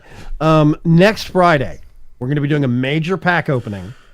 Mr. Trunks is going to be doing basically a Ravnica Allegiance pack opening extravaganza, and I will be there to drool and narrate as is appropriate. So make sure and come back to see us get some of these cards and start doing really weird crap with them. Yeah. Do not miss next Friday's stream. I think next Friday may be a little bit longer as well. Yes, yeah, we're going by a little bit longer. Minutes. The last time we opened 200+ packs, we were here for 5 hours. Yes. And that's fine. I will plan accordingly. I will have, I don't know, I'll bring pizza rolls or chips and dip or something. More financial responsibilities, says Birdcraft. I've already spent the money. It's done. Yeah, it's that choice has already been made. So yeah. And yes, time to start saving gold, Preacher. 100% exactly. I have gold saved as well. Like, just for the record. Like, yeah. I think I'm at 20k now. It's great. Yeah. We are at 3 hours and 20 minutes. Thank you very much for sticking around this long, all you wonderful people. The end is in sight, however, so let's get back to the cards at hand. Do you want to go over Seraph of the Scales? Because it is a mythic. Seraph of the Scales, 4 mana casting cost, Angel, 4/3 with flying. For white, it gains Vigilance until end of turn. Black, it gains Death Touch until end of turn, and I have Afterlife too. There we go, done. Okay, good rounded out card. It's interesting. I don't know if it actually see play. It feels a little bit weird. I know Angel people. I know people that like Angel decks and Angel cards and stuff like that. So that's one of those things that bring your attention. But yeah, I'm not sure it's amazing. I do think it's a good card though. I think it is good. I don't know whether it's like mythic amazing. Yeah, I think it's rare good maybe. But still. Okay. Sphinx's Insight's pretty decent. 4 mana casting cost, draw 2 cards. If it's cast during your main phase, you gain 2 life. Exactly.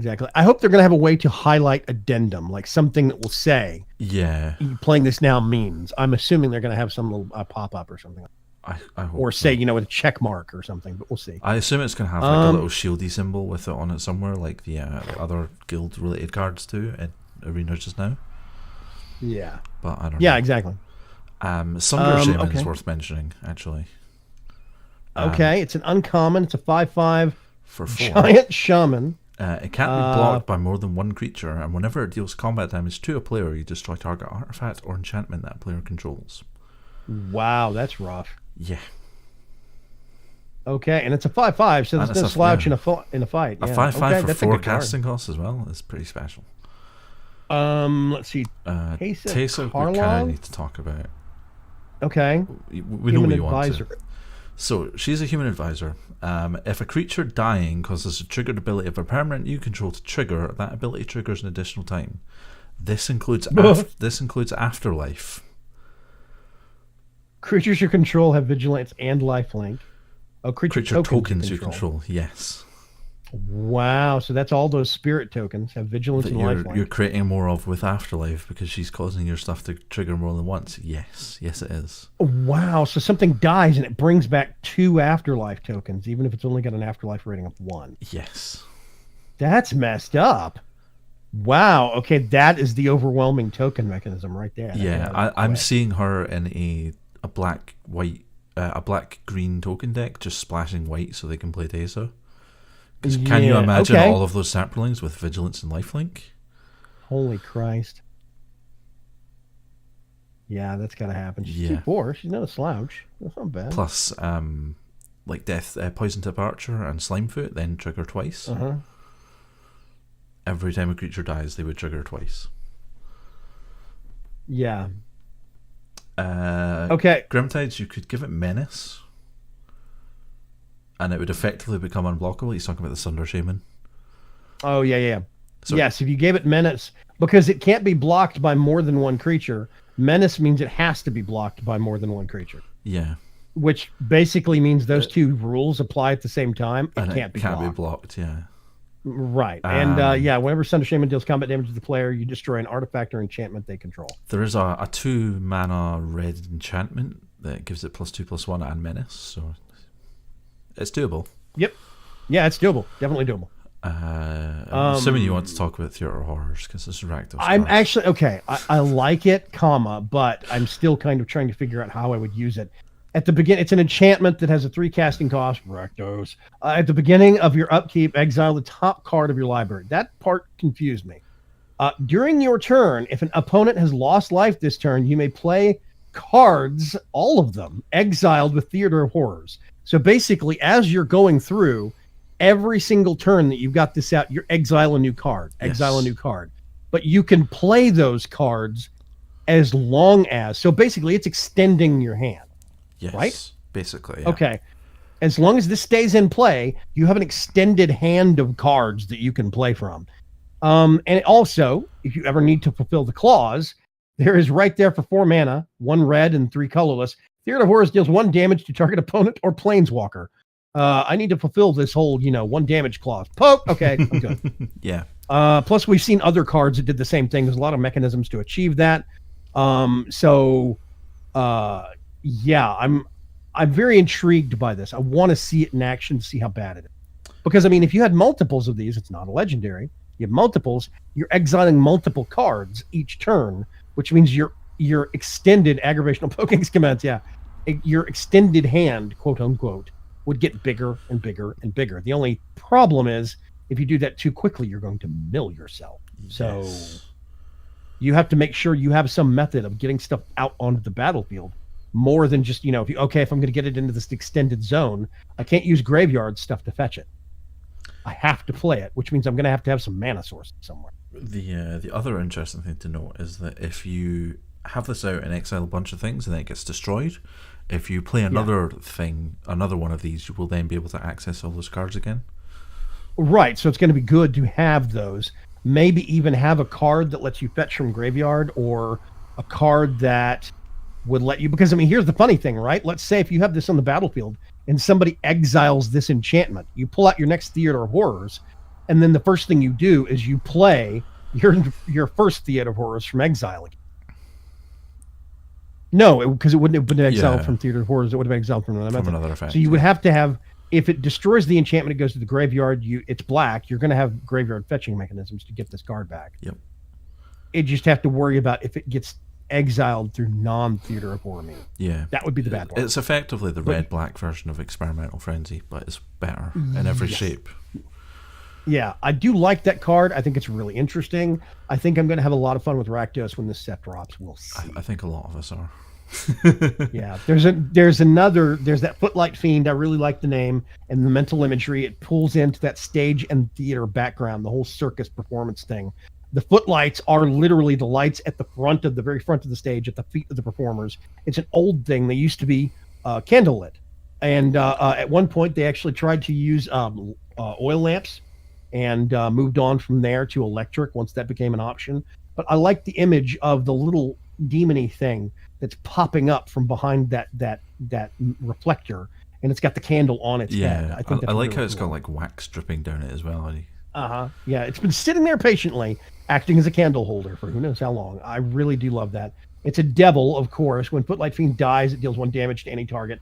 It's a 1/1 for 1. I really like that it's got that mixed casting cost. If you've got only a mountain or only a swamp, you can still cast it. Yeah. It's a good card.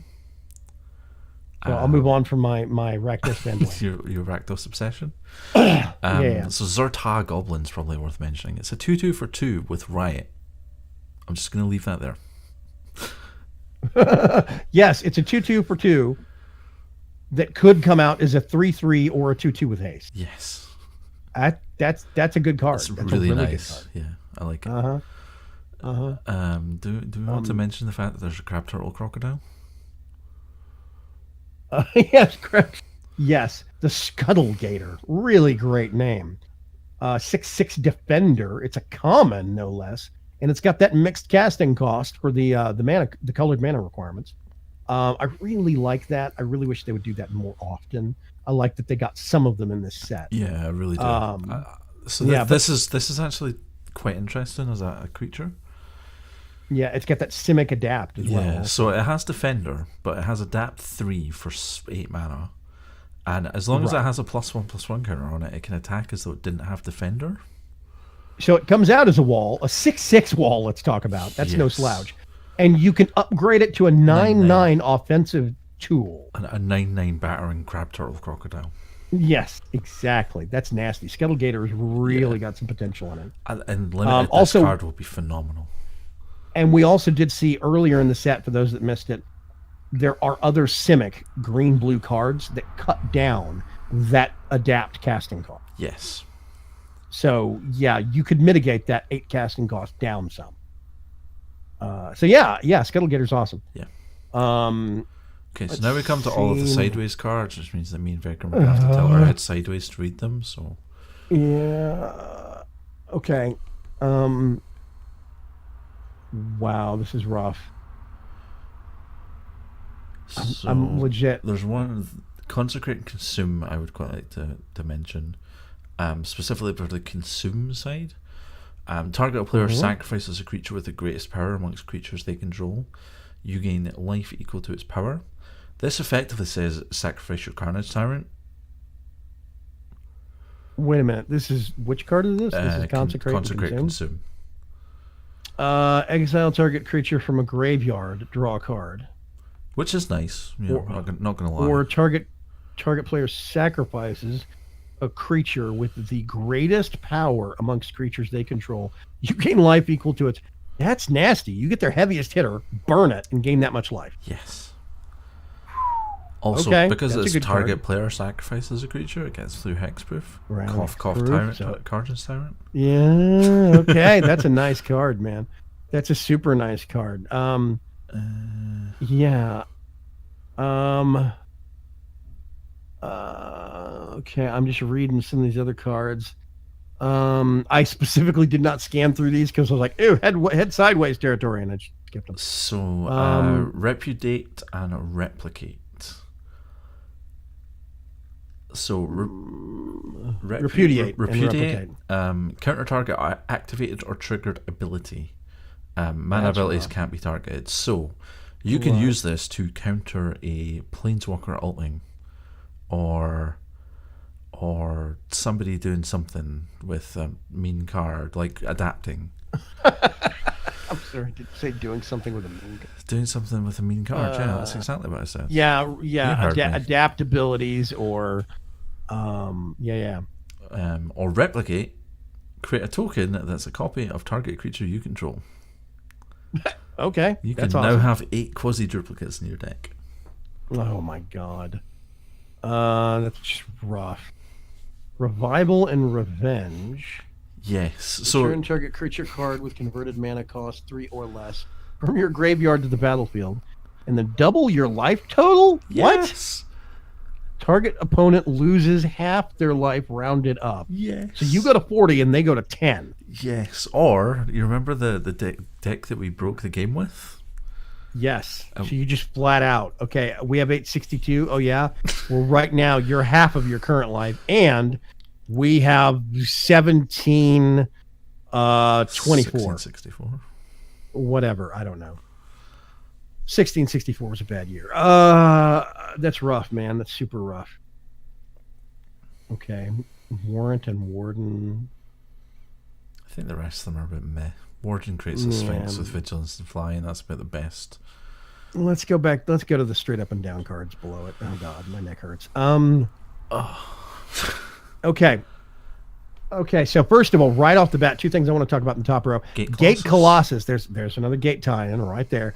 This spell costs, it's 8 mana. That's nothing to sneeze at. I mean, it's 8 it costs mana one for less an for 8/8. each.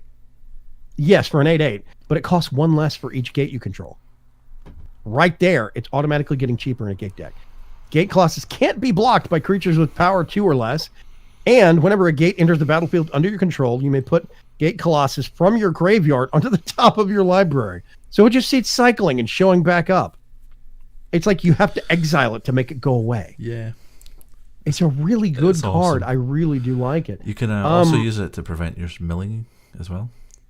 Yes, exactly, because you can keep getting it over and over and over again.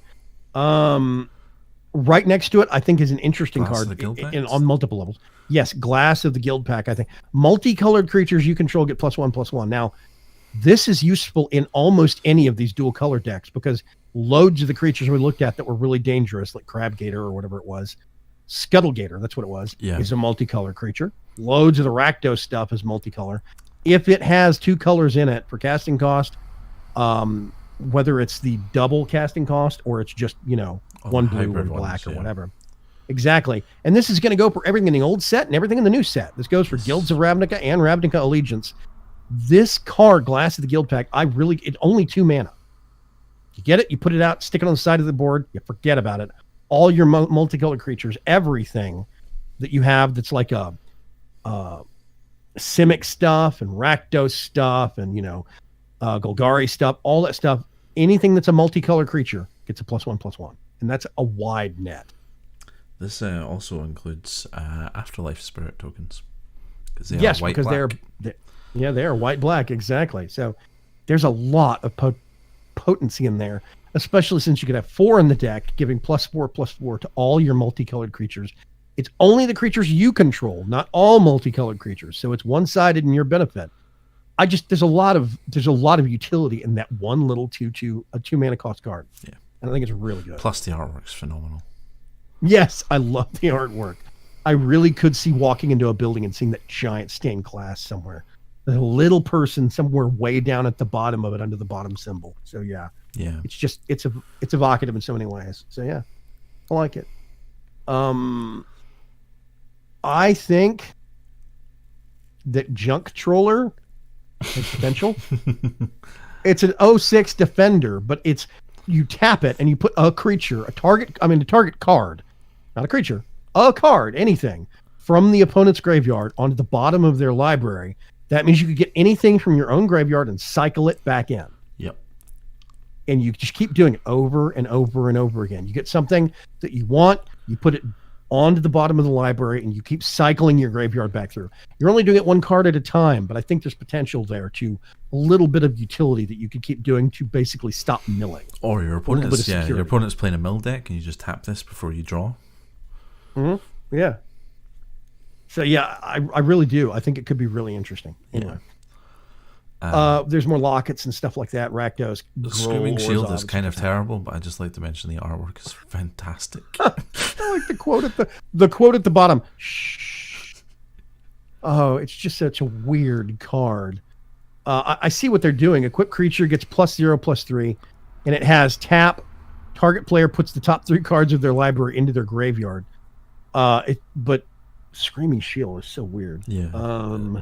It's weird. I think it's funny though. Okay, here we go. This is the Sphinx. Sphinx. Yeah, the Sphinx I was talking about earlier. Sphinx of the Guild Pack.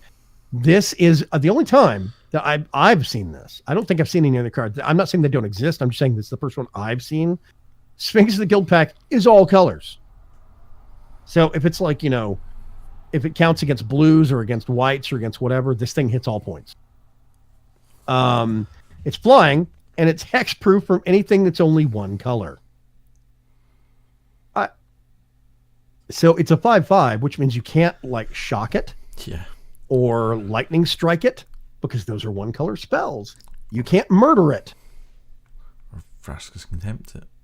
Yes, you cannot put luminous bonds. Yeah, that's monocolor. Hieromancer's Cage, one color. I just dominate one color. So many different things. Suddenly, everything that's a one color that is plebeian enough to be only one color in its existence, it just gets ignored by this card. Unless it's a targets all or untargeted player has to choose, and this is the only thing you have, or whatever. And it's a 5/5 flyer. I mean, come on. Yeah. It's a really good card. Yeah. It's an all color artifact. I think it's really interesting. Right next to it is this 5 casting cost Tome of the Guild Pack. I love the artwork on that already. But whenever you cast a multicolored spell, draw a card, and then tap it, add 1 mana of any color. So it's a bit of a mana filter for splashing, which would be cool. You can tap it and gain whatever, I need specifically a blue or a white. You can use it for that. But it's also multicolored deck. So much of this set is multicolored.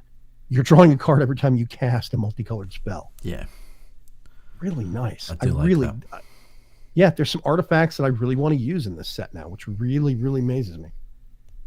So yeah, I think we're back down to the lands again now. We started off. We started. Yeah. Yeah, Orzhov and their godless shrine, Simic and their breeding pools. Yeah, Rakdos and the Blood Crypt.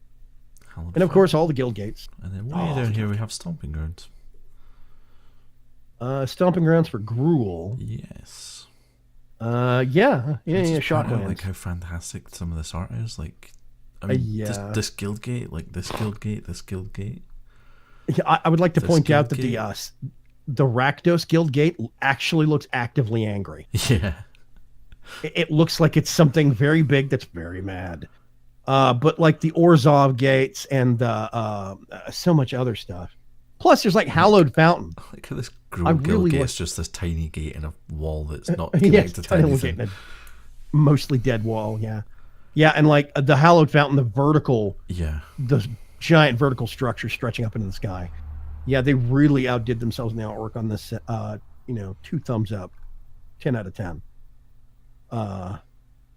So yeah, I mean, I'm looking at some of this stuff. Swamp Mountain, Blood Crypt.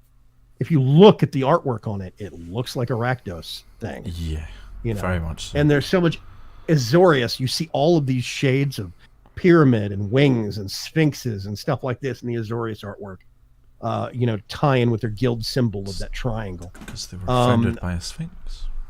Yes, exactly, and it makes sense. Orzhov tends to be a bit more austere. A lot more marble and mausoleum church-looking stuff, which does make sense because it's heavy white. I mean, they are a church. Yes, they are exactly. So I think it's so much of it. The Simic Guildgate is interesting because they've got this. It's almost like this big well of life thing. Yeah, the one that you pointed out early on. Yeah. All of this water going into this source. So much of it. I really like the other one, by the way, the Simic Guildgate underwater. Yeah, I think it's neat.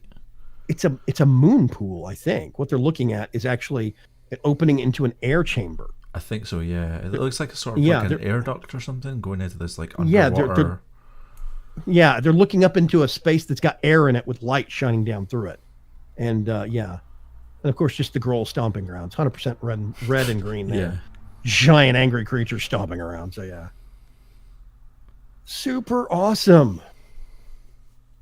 Okay. Okay. I think that's us. I mean, we've only been here. Oh God. For almost 4 hours. 3 hours, 41 minutes, man. 3 hours and 41 minutes. Yeah. It's gonna be worse next Friday. It is. Bring snacks. Bring snacks, refreshments.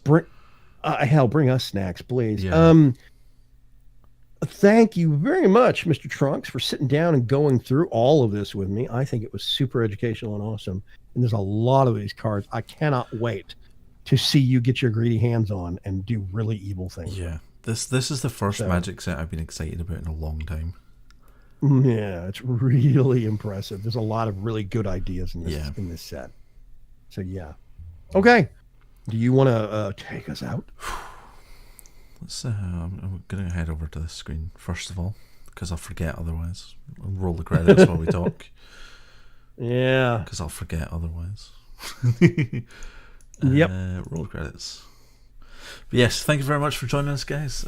I've been Trunks909. This is my channel. You can find me here if you would like to see more stuff. Yeah.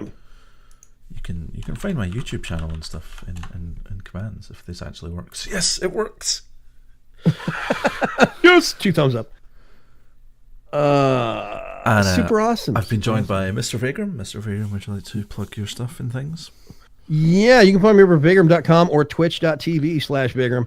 I have a YouTube channel. It's got lots of stuff on it as well. But you can find my entire existence right now in one way or another over at twitch.tv/Vagram. Yeah, some of the first episodes of this series before we kind of migrated it over here is over there. But the rest of it now lives and dwells over in Mr. Trunks' house. So, yeah. All of the archive stuff is on my YouTube channel. So if you want to pick up, I think we switched over about episode 5 or 6, something like that.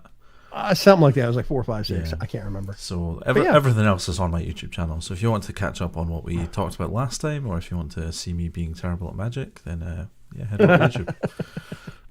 Yeah, I especially really think everybody should go dig up. I think it was it last week when we broke the game?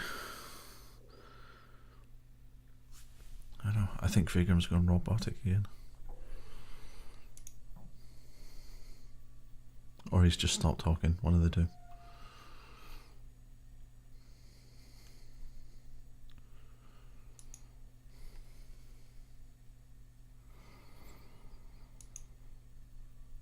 Okay.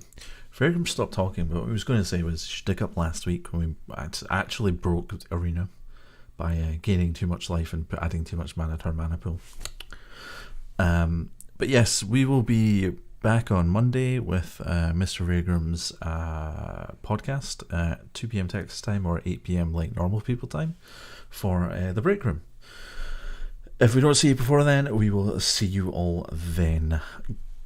Goodbye for now.